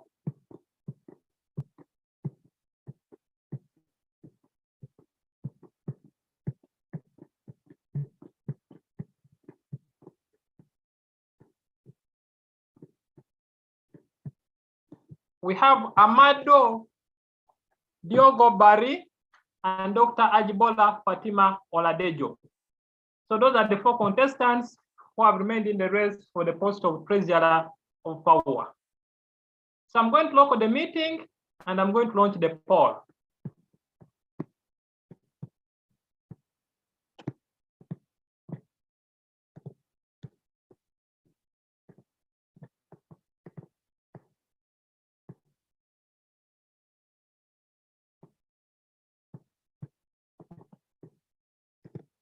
This is the 3rd poll.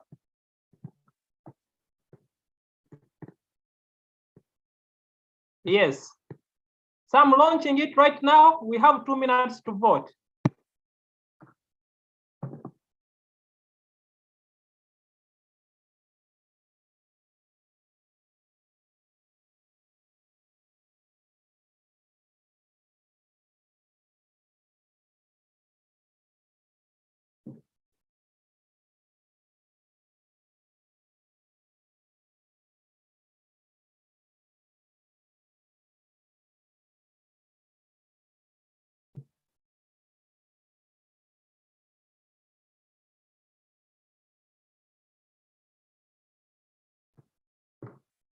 Thirty seconds down.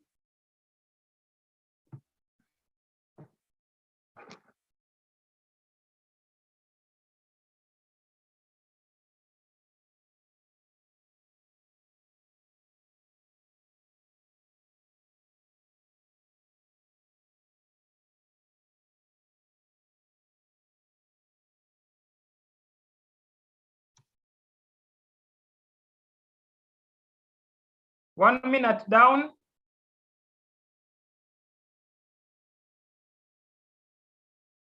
%87% have already voted. 88% have voted.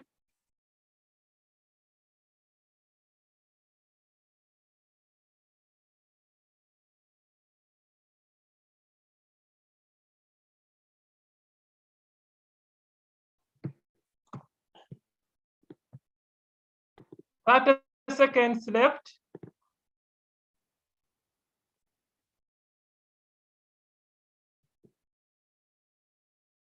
Ten seconds. We have 89% voted.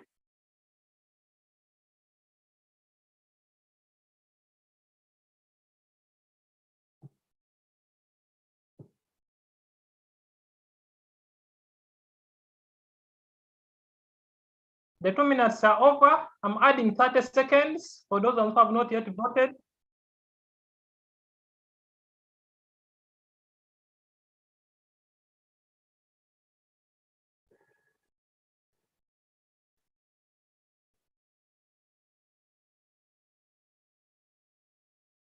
Ten seconds left. We have 91% participation.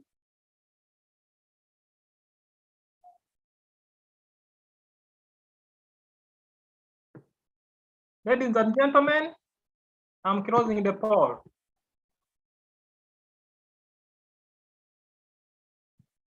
And there are the results.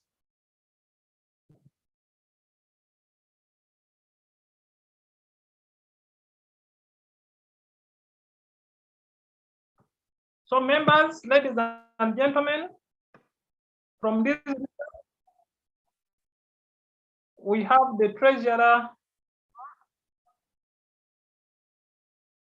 from the 4 members who contested. Mr. Magpo, the vote. Albert Otieno Orwa, 35 votes, representing 36%.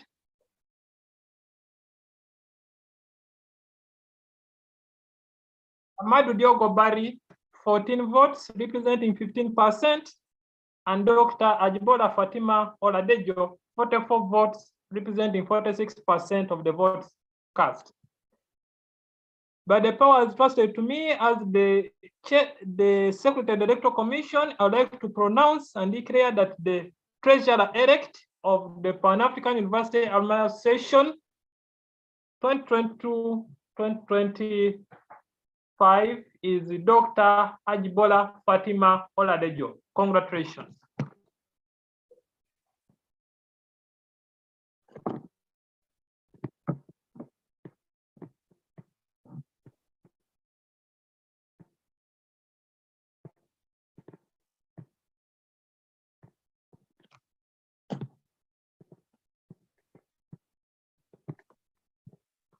So, ladies and gentlemen, I have unlocked the meeting once again, and just a few clarifications now to make. I congratulate Dr. Aladejo upon going through as the treasurer-elect of Pauaa. Dr. Fatima is a female, making it to 3 members of females on the bureau. Dr. Fatima is from West Africa. Congratulations. And Dr. Fatima is from Pauaa. By our criteria, I'd like to congratulate Pauaa for contributing 3 members on the bureau. And the members who have already gone through, congratulations. At this juncture, I would like to inform the House that for the subsequent positions, members from Pauaa are automatically eliminated from the vote. We have three institutes that will be in position to contest for the remaining votes. That is Pauaa, that already has only 1 member, Paustai, that has 1 member, and Pauaa, that has 1 member. Thank you. So as I think I call upon the president to be talking, the outgoing president to be keeping the group engaged as I make the edits on the next votes, because I have to go on all the remaining posts. Yes, yes. Thank you, Professor Gava. Thank you very much. In fact, you are doing very well. We appreciate you. Meanwhile, I think before I say anything, I should inform Joseph Otello. You are who was elected president. I'm sure you know that you'll be Joseph Okello. Pardon me. I hope I'm not mispronouncing your name. You'll be giving us a brief on behalf of your team. You'll be giving us a brief message before we end this session. So I'm sure you are preparing. Nothing formal, nothing serious. I mean, just like what I'm doing right now.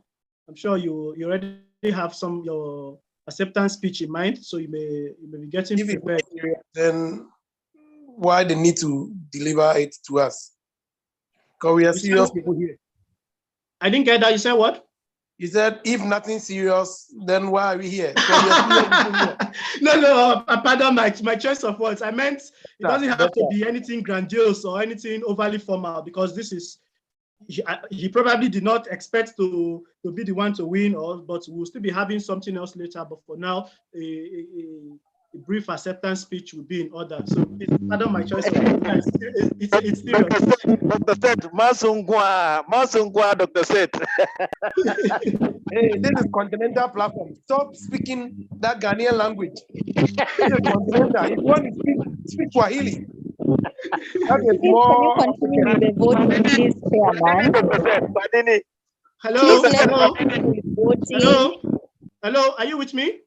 So meanwhile, we are waiting for the secretary of the electoral committee to, after every election, he has to eliminate those who are, for example, all the Pauaa candidates who applied for any other position, they are automatically disqualified. So he has to remove them from the back end. So that's what we're waiting for right now. Let him address that, not just Pauaa, any other person who has, based on institute, based on gender. So he has to do that from the back end. And once it's ready, he will project the next position. So please just bear with us. This is what is going to take a few minutes, but we have already made great progress so far. So Professor Gava, as soon as you're ready, do let us know. Oh, I will. Okay. Meanwhile, we haven't recognized our Vice President, Rehema Kimulu. She's been with us, but she hasn't been in the best of health. So Rehema, do you have a few words for us?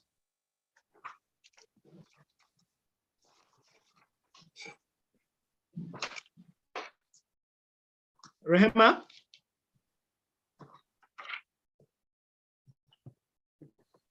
We also, Dr. Gilles, are you with us? Jean-Paul, are you with us? Yes, I'm back. Yeah, please, you may wish to share a word or two with us. Thank you. You may wish to share a word or two with us. Yeah. Dr. Gilles, do you have anything to say to us? No, I didn't follow the last sentence of the meeting. The last thing we said, right? Hello? Yeah. Okay, so we are trying to. Jean-Paul, are you there? Yes, President Valentine, I'm here, and I was following the entire meeting and the election. While waiting for Dr. Gilles to get ready, I will just say just a few words.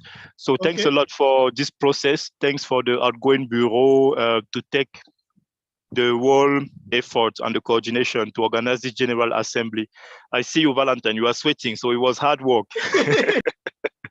And I would like to really thank you and your team, because it has been incredible to be able to count on your support, commitment, and I'm very happy to see the outcome. I would like to thank all the members of the association who were able to join today's assembly and also participating in today's election.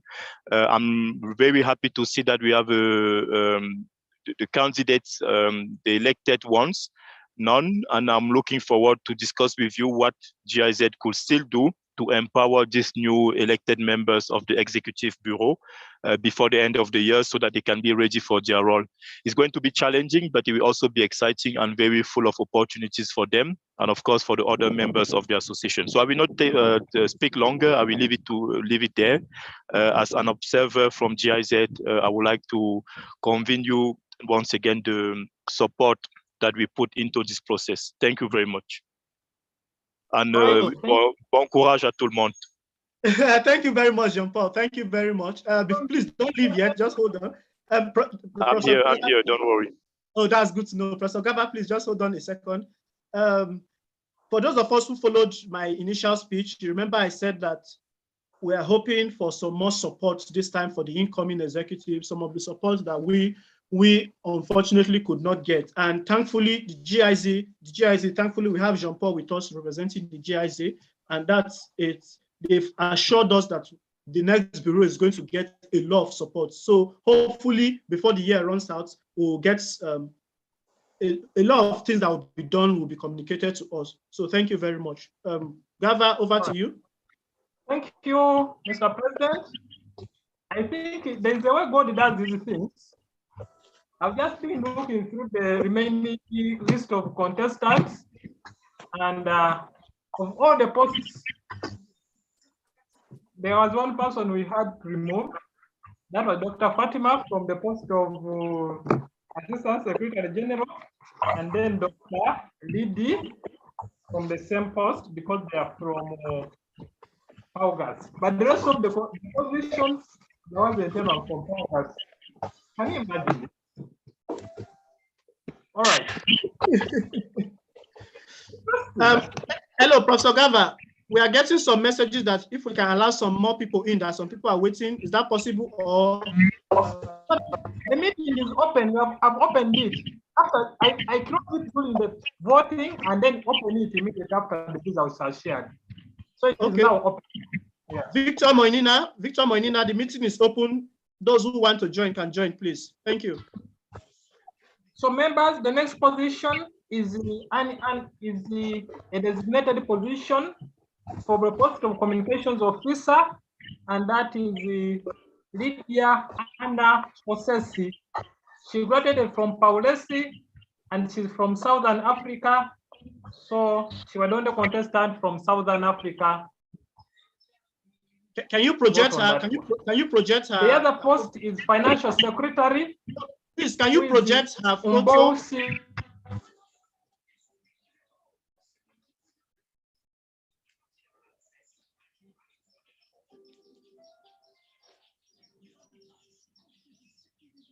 So that one, we already designated that position. Hello, Prof. Hello. Yes. Please, even for those that are already automatically selected, can we be projecting their photos so that people see, at least they understand what's up? We just project for a few seconds. Okay, that's fine. Let me just project for the previous people I've talked about.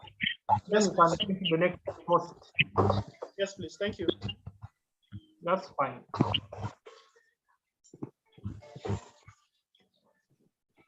So members, let me first project our Vice President's photo,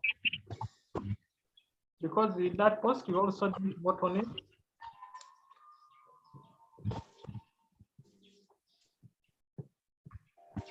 That's our Vice President, Dr. Asma Nassan Mohammed Idi. Here. You can see her. Then let me go to the next post, which is the communications officer.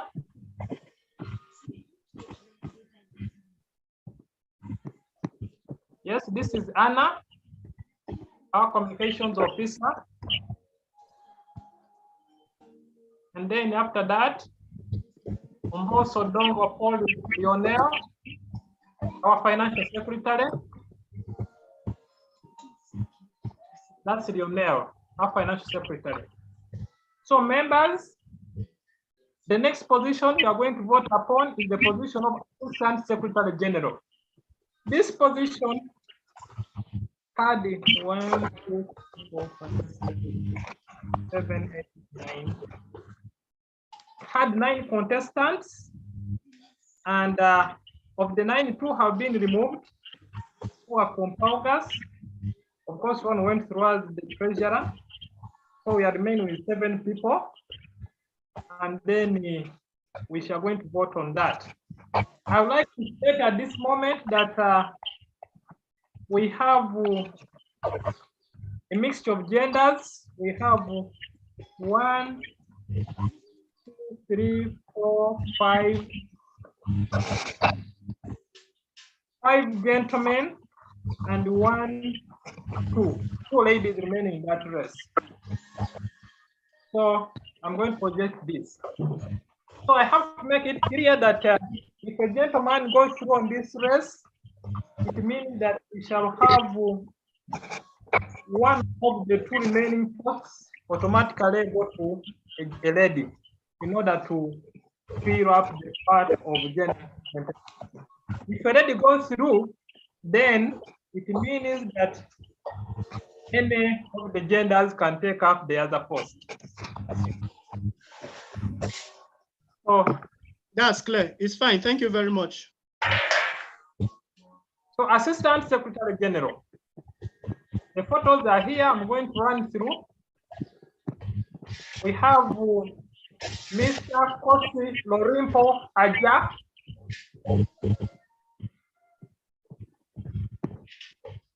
We have Mr. Oliver Ebor. We have Mr. Albert Otieno Orwa. We have Mr. Abdul Salami Abdul Amado. We have Fabrice Uwayo. We have Blessing Edi Ogonodi.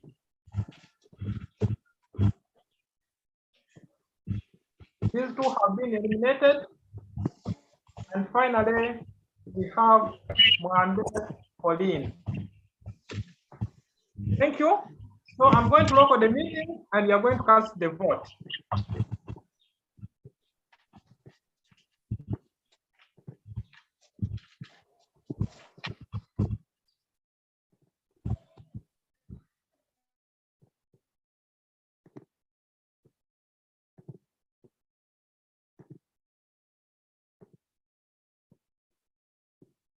So I'm launching the poll. It will last for 2 minutes as usual. You may start the voting.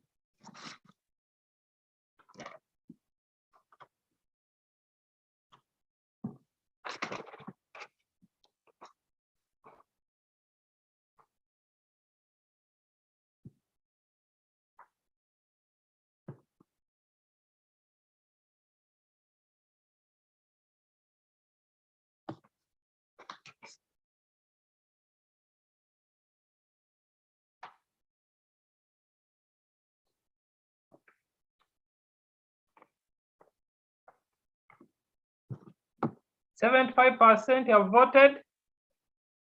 40 seconds used.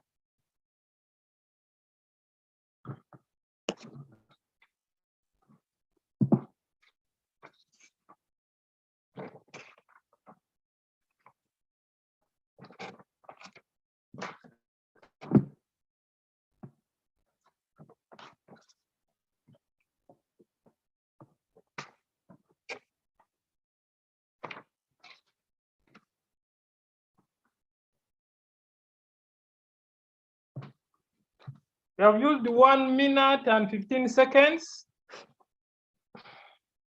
84% have voted.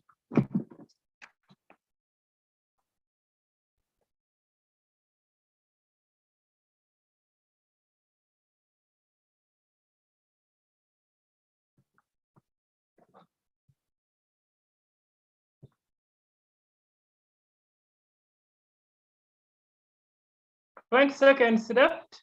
87% have voted.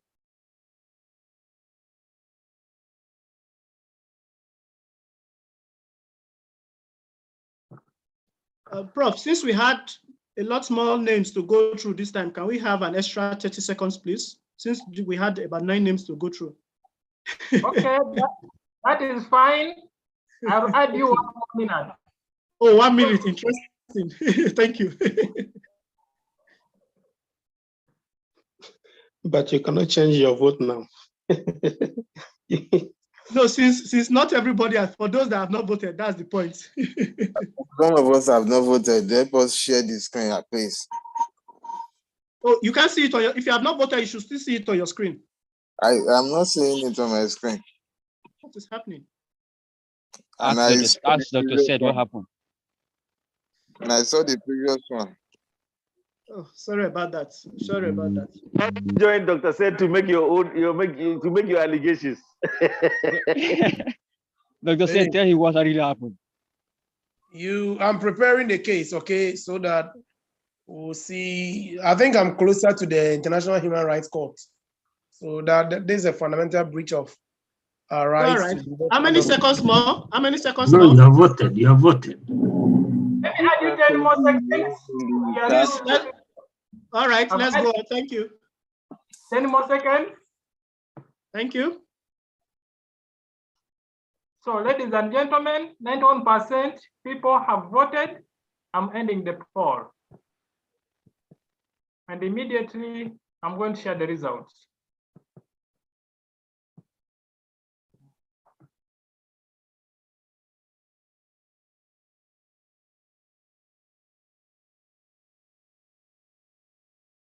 So, ladies and gentlemen,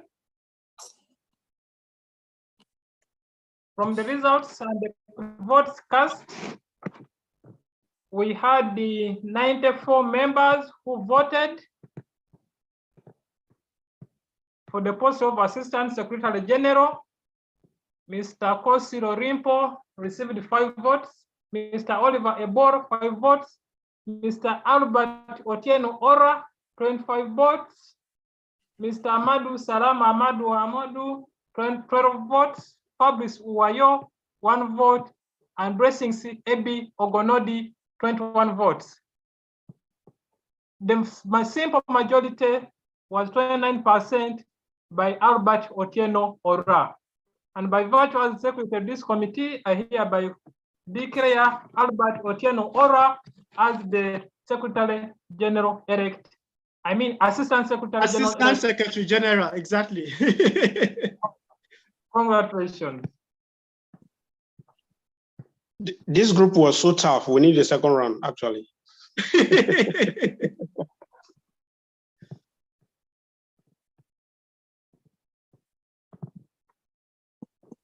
All right. So what positions are outstanding? The next posts which are remaining are going to be Public Relations Officer, and that means Mr. Albert Otieno is from Paustai, making him the second person from Paustai, and it means that if we get a third person, then no one can contest beyond that. And he's from Eastern Africa, and he's a male. So those are 4 males, 3 males. So the next post, because we are having 3 females so far, and they are on the 2 positions which are left, it means that it is going to be openly contested. If a male wins the next post, it automatically means that the final post will be declared for the female. If a female wins the next post, it means that the next post will be contested by all. Okay, that is fine. So, ladies and gentlemen, Public Relations Officer is the one we are going to.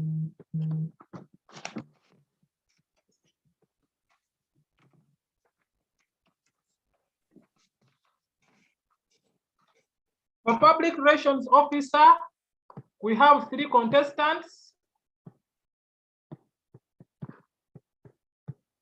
Let me share my screen.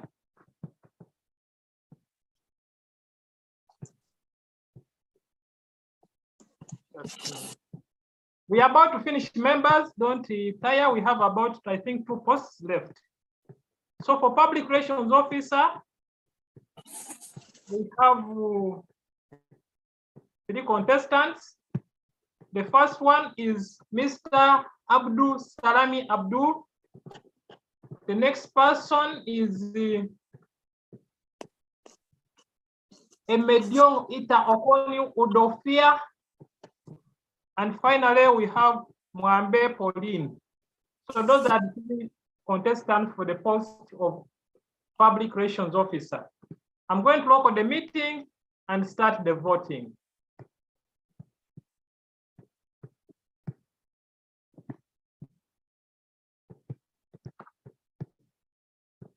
So when you see the poll on the screen, go ahead and do the voting.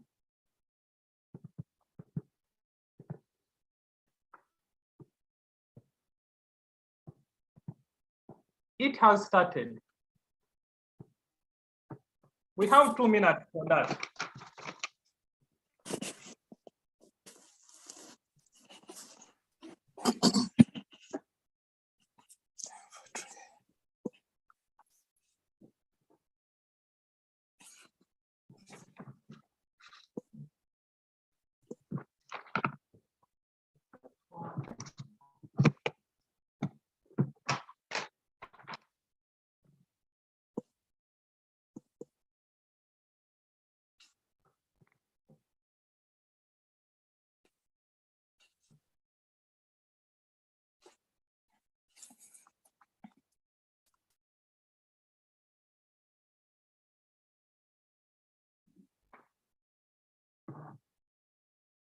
"50 seconds used.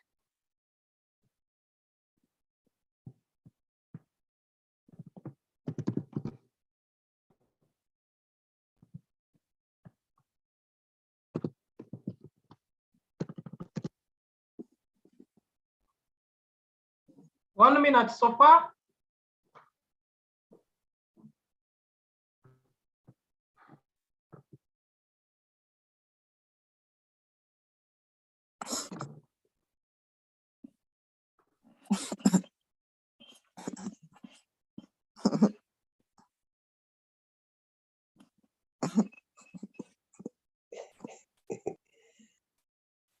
Alatisha, what is it?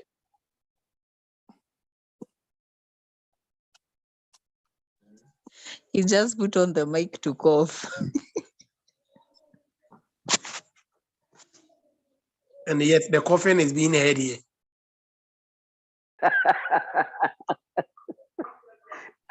Hey, Dr. Z. Please, how many seconds more do we have? I've added you 30 more seconds. 30 more seconds. 93% have voted. Okay, everyone, please don't leave. We're almost done. We're almost done. Please don't leave.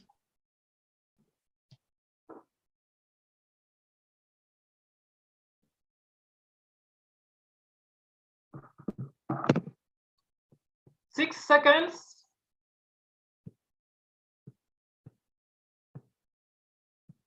I've ended the poll, and immediately I'm going to share the results.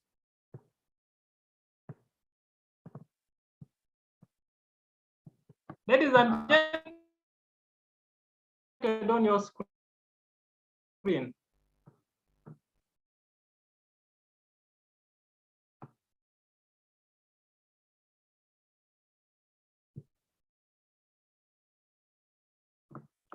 So members, for the position of public relations officer, I declare that we had 3 contestants. Mr. Abdo scored 13 votes. Emedion Itaokon scored 19 votes.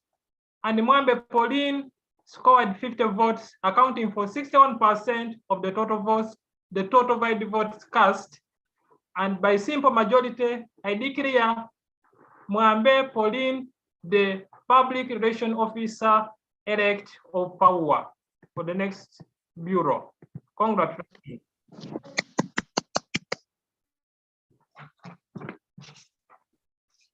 Hello, Prof. Professor Gava? Hello, can you hear me? Professor Gava, can you hear me? We can hear you. I don't think Professor Gava can hear me. Professor Gava, can you hear me?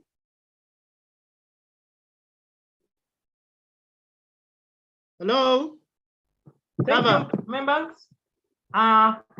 That's the second last post. We have the final post. But I'd like to inform you that we have completed and fulfilled all the requirements of the representation on the Bureau. That is, we have a member from each of the regions of Africa. We have 4 females and 4 males who have been elected. And for institute presentation, we have a member from each of the institutes. But for the next position, Pauaa City cannot have a representative because they have a maximum of 3. Pauaa cannot have a representative because they have a maximum of 3. So the next post is open to 2 institutes. That is Pauaa and Pauaa. So I want just quickly look through the candidates and see which institutes they come from.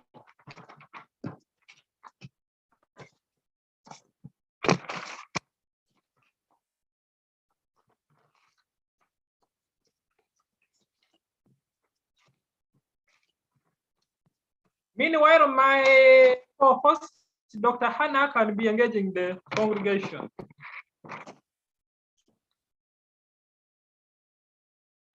Dr. Hannah, are you there? Hello, Dr. Hannah? Hello? Yes, Mr. President, I'm here. Awesome. Yeah, please, I was going to make a request. Mm-hmm.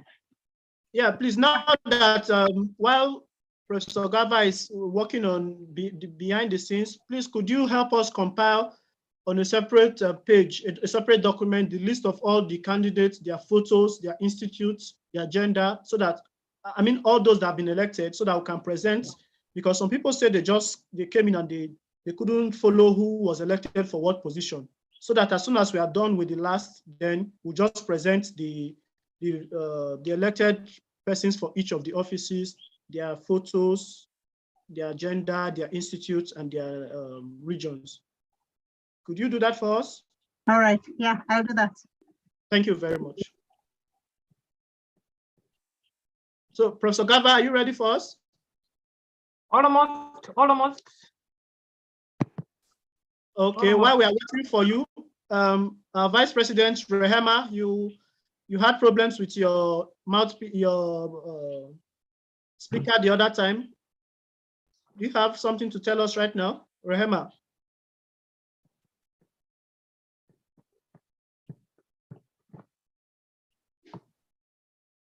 Rehema, are you there?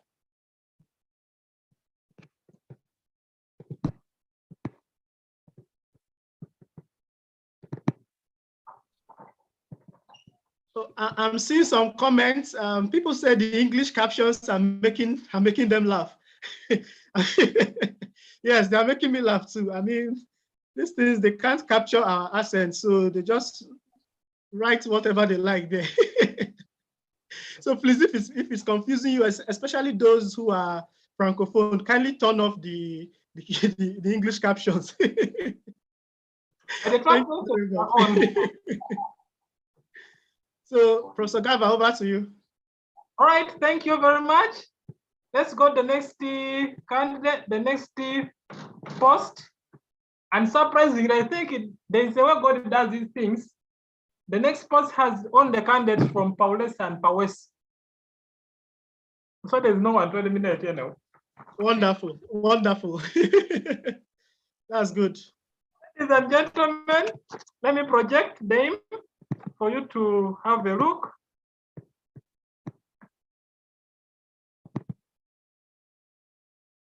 It's the position of internal auditor. And yeah, there we go. We are still within time, so we have Michael Maina Macharia. We have Blessing Ebi Ogonodi. And we have, I hope I'm pronouncing them well, by the way. Then we have Emidion Itaokoni Udofia. Yes. So ladies and gentlemen, those are the candidates for the post of internal auditor. I'm going to lock the meeting and we shall start the voting. All right.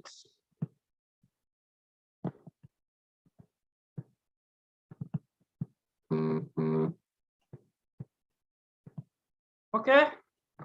The meeting, the voting has started.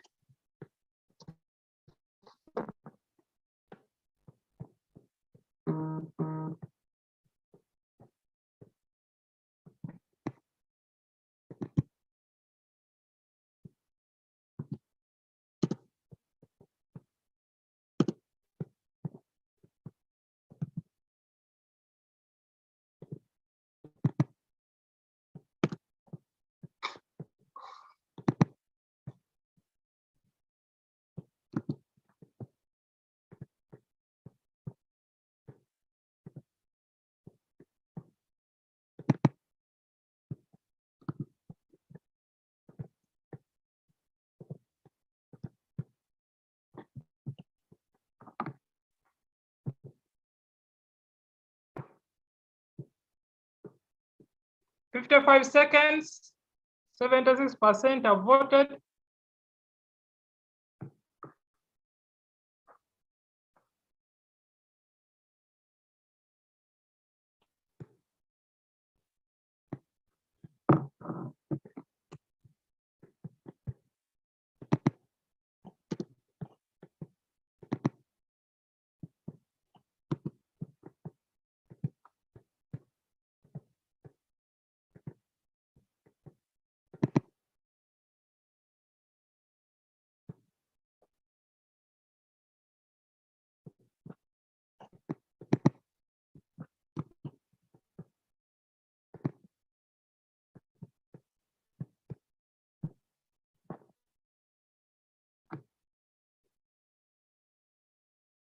Ten seconds left.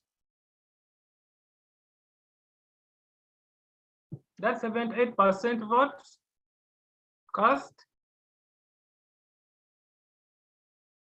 Remember, the 2 minutes are over, but I'm adding the 1 more minute because on the 63 have voted. So at exactly 3 minutes, we shall stop the poll.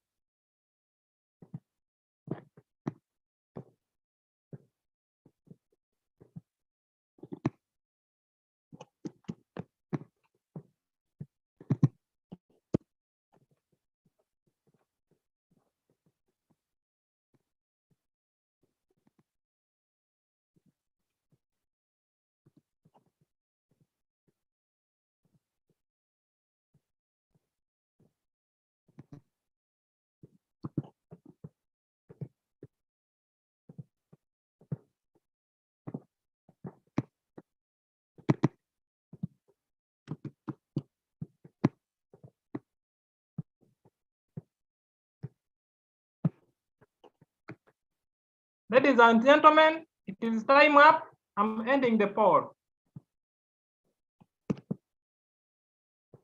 And immediately I'll share the results.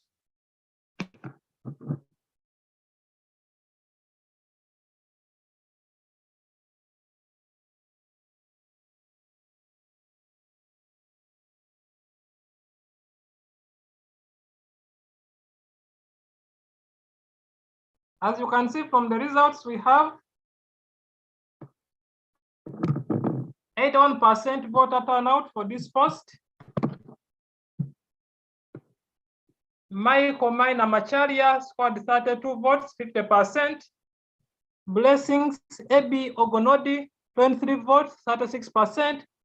And Emediong Itaokon Udofia, 9 votes, 14%. By the simple majority, I hereby declare Michael Maina Macharia, the internal auditor-elect of Pauaa for the next bureau. Congratulations. And this marks the end of the exercise, and I thank all members for taking us through. I submit, Mr. President, back to you. Oh, thank you very much, Professor Gava and your electoral committee. You guys have done an awesome job. We are really, really grateful. I think before we call upon Hello? Yeah, do you hear me? Yes, yes, yes. Awesome.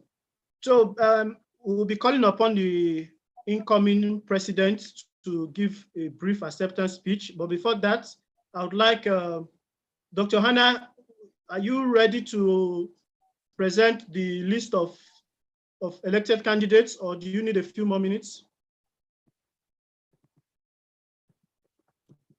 Hello, Dr. Hannah. I need just a few, like 3 minutes, please. Okay, thank you very much. While we wait for that, I think it's a good idea. Most of the members of this meeting, they've only been introduced to myself as the president and Professor Yahaya as the Secretary General. But we have other members of the inaugural association here. So I think we should give ourselves at least 30 seconds to introduce ourselves. That's where people know the people, our members know those who have been managing the affairs of the association and who made all of this possible. So I think the first person I can see here, Dr. Isaac Amegba, could you please quickly say hi to us? Could you introduce yourself? Dr. Isaac Amegba. Greetings, everyone. I'm happy to be part of this great platform and then also to serve Pauaa. And then on behalf of the outgoing bureau, we would like to thank all the newly elected executives for Pauaa, and we wish you all the best. Thank you all. Maybe your video for members to see you. Dr. Isaac doesn't want us to see his face. I'm just for the yeah, yes, Isaac. Yeah. Thank you very much. He was in the farm. That's why he doesn't want us to see his face. Thank you very much, Dr. Isaac. Rehema, the Vice President, can you address us now, or should we move on to someone else? Rehema, are you ready for us now? Okay, while we wait for Rehema, Katia Bernardo. Katia, are you with us, Katia? Yeah. Hello? Speak French, please. Okay, my president. Good afternoon. Bonsoir tout le monde. J'espère que tout le monde se porte bien. Moi, je suis là. Je suis avec beaucoup d'attention tout le processus électoral. J'ai également suivi la première partie de notre meeting, l'Assemblée générale. Et je félicite à tous les candidats qui ont pu remporter les élections. Merci beaucoup. Président. Thank you very much, Katia. Thank you very much. Thank you very much. Mr. President. Welcome, Rehema. Can you hear me now? Yes, we hear you now, Rehema. Okay, I'm very sorry. The mic, I had to change gadgets. So good afternoon, everyone. Thank you so much for your time. I know we began at 110. That is a great number. And I'm really grateful for all of us for all the efforts we put in here. Grateful to the Bureau team members, and wish us a successful and close of the event. I also want to congratulate the new Bureau members that are coming in, and we hope that we will be able to be of great support to you. Thank you very much, President. You don't want us to see your face? So not in a decent place, it's fine. It's fine, no problem at all. It seems those are the only members of the inaugural bureau who are I'm here, Mr. President. This meeting, but I mean, anyway, thank you. Oh, Damson is here. Wow, I'm sorry. Please, Damson, please introduce yourself. Thank you. Thank you very much. I hope you can see me. Yes, we can see you. Wonderful. My name is Mnyara Damson. I was at Ph.D. I'm a Zimbabwean, and I would like to thank the team, Gava, for all what is done for this event. I would like to thank the outgoing Bureau, and I also want to congratulate those who are elected. Thank you very much, Mr. President. Thank you very much, Damson. Thank you. Hannah, can you introduce yourself briefly? I know you are working on something, but could you just quickly introduce yourself? Dr. Hannah? No, indeed. I'm trying to, all right. So yeah, we can see you now. Good afternoon, everyone. Glad to see you. To appreciate everyone for making time to attend this General Assembly. And for the incoming Bureau, there's a lot of work ahead for you. And I thank everyone for the opportunity that we are given to serve in this inaugural Bureau. Thank you very much. I'm Hannah Ngoge, Dr. Hannah Ngoge from Ph.D. Thank you. Thank you very much, Dr. Hannah. I think that's about all the members of the founding members that are in the meeting today. Thank you all. Thank you all for making this a success. Once again, congratulations to all those who have been elected. And Dr. Hannah, are you ready to present the list to us, the list of elected members? Are you ready?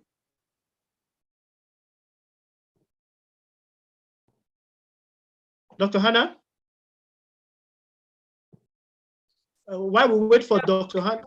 Maybe that I can do the word version, which have not yet converted.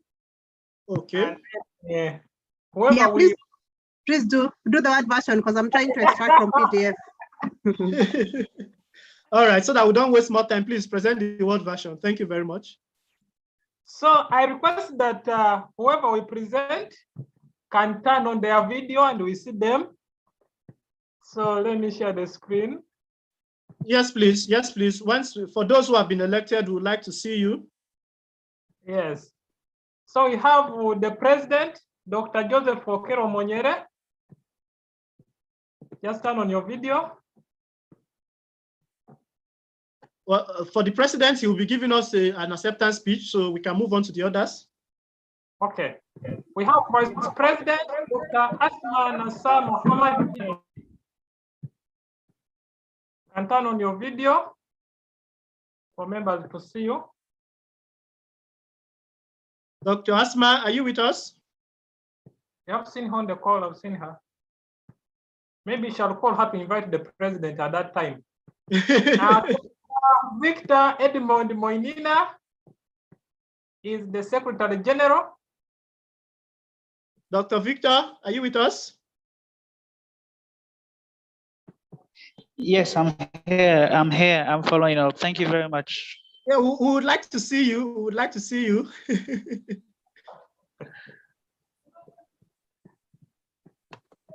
All right. I hope I am seen. Can you see me? Okay.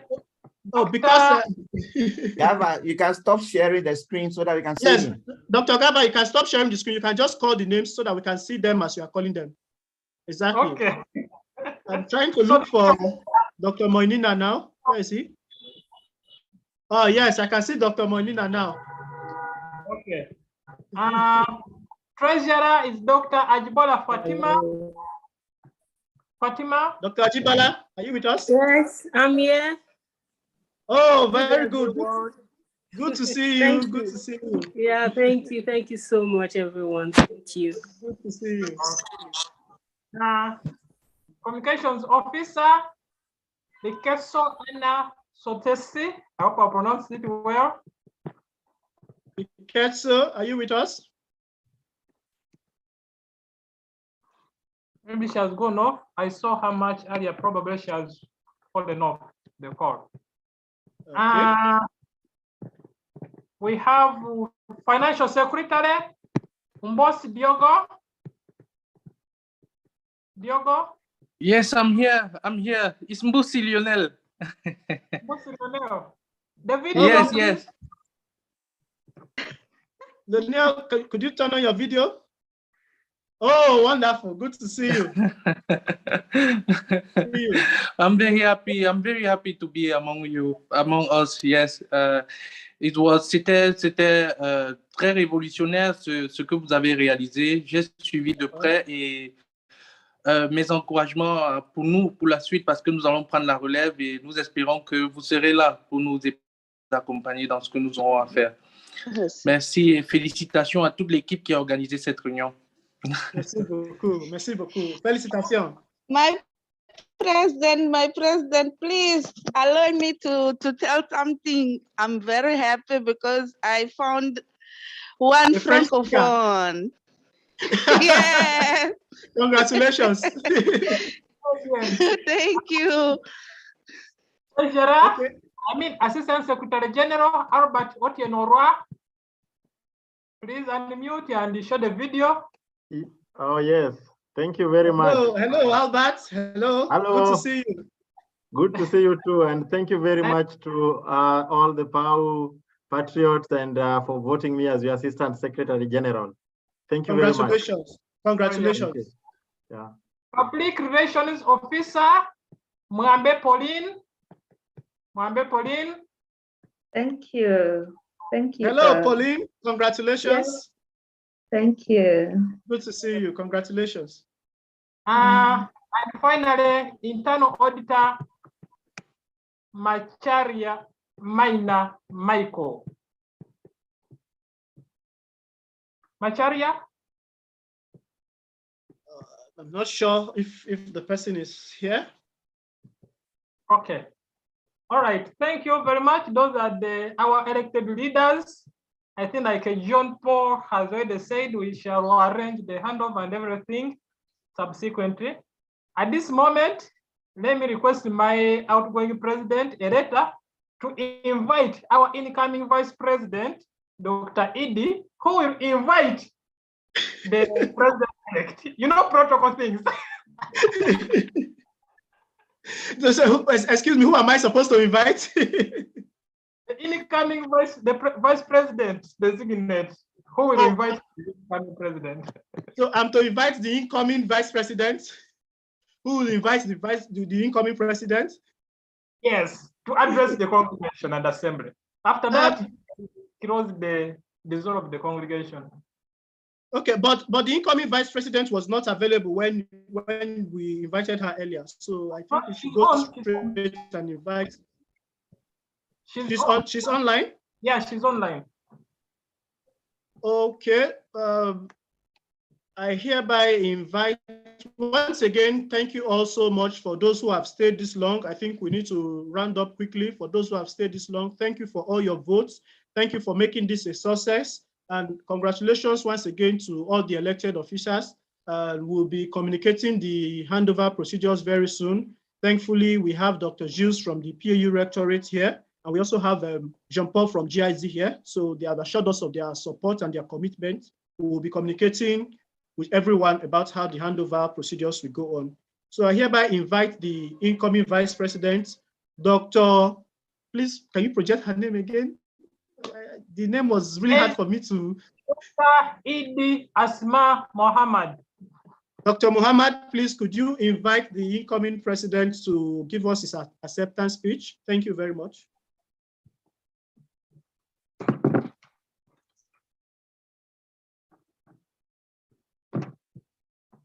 Are you sure she's with us?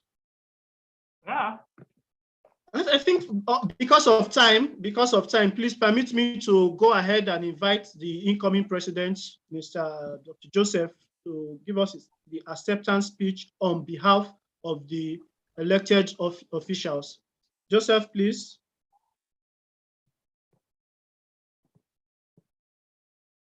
Are we having network issues?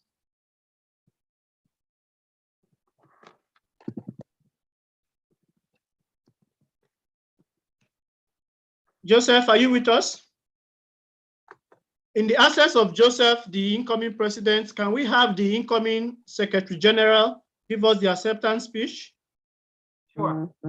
Because it seems they have fallen off because of network. Yes, network. We have to understand this is Africa. So please, incoming. Come and address on behalf of the new. Dr. Moinina, are you with us?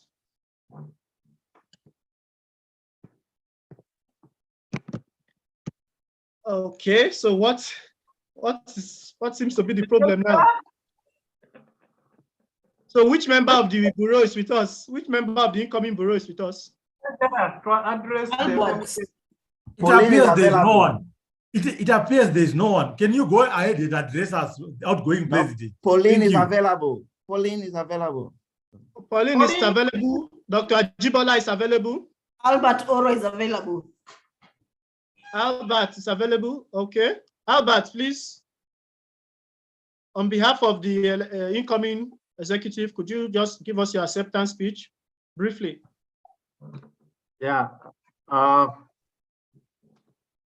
So thank you very much, everyone. And I just want to take this opportunity on behalf of all the elected bureau members, executive. I just want to take this opportunity to thank you for having trust in us. And I believe that moving forward, we are going to carry on from where the outgoing office has left. And I believe through the unity, through the togetherness that we are going to hold, we are going to make much more strides. And I believe that this is just a start, and I believe we are going to make more strides. And thank you very much for everyone who has participated in this election. I know we started a couple of hours ago, about 3 hours, and we've really been here since we started until now, which shows a lot of commitment from our side.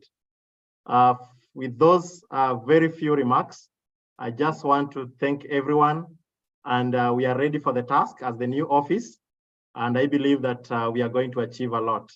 Thank you very much, the outgoing office, for the good work. Thank you very much. Thank you, Albert. I appreciate that. Before we call upon the Secretary of the Electoral Committee to dissolve this meeting, permit me to call on Dr. Gilles. Dr. Gilles, please could you give us a brief statement? Can I say a word? Yes. Oh, Joseph, you are back. We've been expecting you. And I was using network from my phone, and when they call, I had to be off. So coming back again was some long thing. Allow me to start by congratulating you, the Pauaa outgoing executives, for the work that it is well done. And also I congratulate the Pauaa scholars who have sacrificed their time, almost 3 hours coming to 4, since we began this process. And I want to thank everyone who participated in the process of election of today. And most importantly, I thank the Almighty God who kept us, and His will has happened through this process. I call this General Assembly the first one, and I call the outgoing executive the pioneer, and most importantly, the founder members of Pan-African University Alumni Association, because it is on their legacy that tomorrow we shall ride. I congratulate all my comrades, especially those who participated in the race of presidency, and therefore welcome their idea for a betterment of the Africa. This comrade made the race very interesting, and without them, there would have been no competition, and they provide a healthy competition. I congratulate them on that. Finally, I would like to thank all the voters who have already spared their time. They have used their resources in terms of buying data and all that. Thank you for all that sacrifice. I therefore call for unity among all of us, the Pan-African University Alumni Association members, because we cannot move forward if we are divided. And this one, we call for the realization of our African dream, or for the Africanization. I thank everybody who participated. I thank the electoral commissioner, and I thank the founder members of Pan-African University Alumni Association. It's not easy to be the pioneer of everything. Even in schools, we always get those difficulties. You might have faced rough than we are, and now you are handing over the battle to us. And that mantle, with your support and the support of everybody who will bring the idea on board, we are doomed to succeed. I thank everybody. Thank you very much, Joseph. Thank you. Congratulations once again on the election. We will be relating more as time goes on. So meanwhile, please, because of time, we need to round up as soon as possible. Permit me to call on Dr. Gilles. Dr. Gilles, are you still with us? Yes, I'm here. Please, do you have any word to share with us? Yes, just to thank all the participants to this meeting. No, I don't need video because I am in my room. I faced some challenge to get you. Sometimes the connection was interrupted. Once again, I want to thank you, Elelta, Gava, and all the members of the outgoing bureau.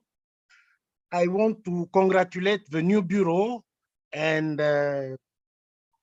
what I want to tell them is they count on the rectorate for any activity, action they want to implement. We are here in Yaoundé, Cameroon, and we are ready to help them, to work with them. And if I can give them advice, is to link with you as a pioneer of this association, to follow what you did during your mandate. Thank you very much once again.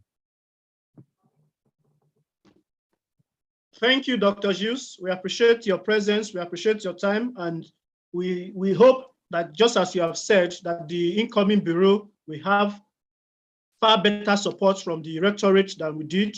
We hope you'll be able to cooperate with them to ensure that they do not face the same challenges that we did. We hope you'll be able to help them navigate the political terrain so that they will not make any mistakes. We are grateful that you have been, that we can, at least we know we can always count upon your support. Thank you very much. Lastly, can we call on Jean-Paul? Please, you have a word for us before we dissolve the meeting. Jean-Paul?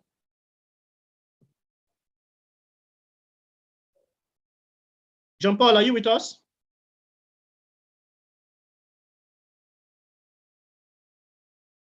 Professor Yaya, can you hear me? Yes. Okay, so the problem is not from my end. I wanted to be sure that I can be heard. So Jean-Paul, do you have a word for us before we dissolve this meeting? Okay, I'm sure Jean-Paul will be communicating with us from the GIZ soonest. We'll be sending the names of the elected members, and we may be having some. There's possibility of us having a physical meeting if it is possible. If not, it will be a virtual handover once again. But either way, we will be communicating with every one of us. So thank you all for your time. Thank you for your participation. Valentin, before you round up, I think Mr. Evans is raising hand. Oh, yeah, sorry, Mr. Evans, you want something to share with us? Please, briefly, sorry, if you have Valentine, something to say briefly. Mr. Evans, please hold on. Jean-Paul is back. Mr. Evans, please just hold on for a minute. Jean-Paul, please. Yeah, sorry, it was my internet, I think. I just wanted to reiterate once again that we are available to support, and we will be doing our best within the possibilities that are available from our side. And once again, just to make it short, congratulations to the new bureau, the newly elected bureau, and all my thanks on behalf of GIZ and the whole Pauaa family, to the outgoing members of the executive bureau for the great work you have done. As I already mentioned in the chat, you have been fantastic, and we would like to appreciate and acknowledge your efforts. So all the best, and thanks for having organized this assembly and election. Thank you. Thank you very much, Jean-Paul. Thank you. On behalf of the outgoing executive, I also want to appreciate your efforts towards ensuring that even though we couldn't get everything, but at least we were able to get interpreters. We saw the efforts you were making. We saw the emails you were sending on our behalf. We appreciate your efforts, just as we appreciate Dr. Gilles. And we are thankful that you are also making the commitment to support the incoming bureau. Thank you very much once again. Before I call on Professor Yahya to dissolve this meeting, Mr. Evans, please, you want to say something briefly? Thank you, Mr. President. Thank you. I want to say this is one of the worst ever elections I've participated, not because it was not fair, verifiable, but because almost every candidate that I voted lost. I'm sorry about that. I just want to say one thing, Mr. President, for the incoming team, that it's just the beginning. And they should start from organizing some meetings for us so that we can continue being together, not just to have a meeting when we are having elections, but we should be having continuous meetings on various issues because, Mr. President, there are so many issues affecting us. That is true. One of the people mentioned about our students maybe having an extension without a stipend and many other issues. I understand other scholarships like that, like Jeffning, have alumni programs which have helped them so much, including publications and many other issues. I think we should start from there and continue doing good. Otherwise, thank you very much and God bless you. Thank you very much for that observation, Evans. Thank you. We'll make the recommendation to the incoming executive and we'll follow up with them. Thank you once again. Thank you to everyone who has participated in this General Assembly and the elections. As we put in our recommendation, we already made it clear that we want to have more frequent meetings, not necessarily every month, but maybe twice a year. But at the minimum, a General Assembly should come up at the minimum once every year. And there's, even in the Constitution, there's provision for extraordinary General Assembly, which can be called by the executives anytime there's an issue to be discussed. So they can always call upon us. So thank you very much for that observation. I hereby call upon the Secretary of the Electoral Committee, Professor Gava Yahaya, to dissolve this meeting and bring an end to the General Assembly and elections. Thank you. Thank you very much. Thank you, everyone. By virtue of the authority entrusted to me as the Secretary General, outgoing Secretary General of the Bureau, and the Secretary to the Electoral Committee, I hereby dissolve this congregation of the Pan-African Universal Session and wish you good times. Stay blessed. Goodbye. God bless. Thank you. Okay, bye. Goodbye, everyone. Thank you to Powertrain. Thank you to Powertrain. Thank you. Goodbye. Bye. Thank you. Yeah. Yes. Bye. Bye. Thanks a lot to Powertrain for the live interpretation. Goodbye. A copy of the meeting can be got on YouTube. We have been streaming live. So, and we also have a copy of the recording. Anytime you can follow through the General Assembly on YouTube. Okay, members. God bless. Thank you. Thank you, Prof. Thank you very much once again. Thank you. Thank you, everyone. Bye-bye. Thank you, Prof. Thank you.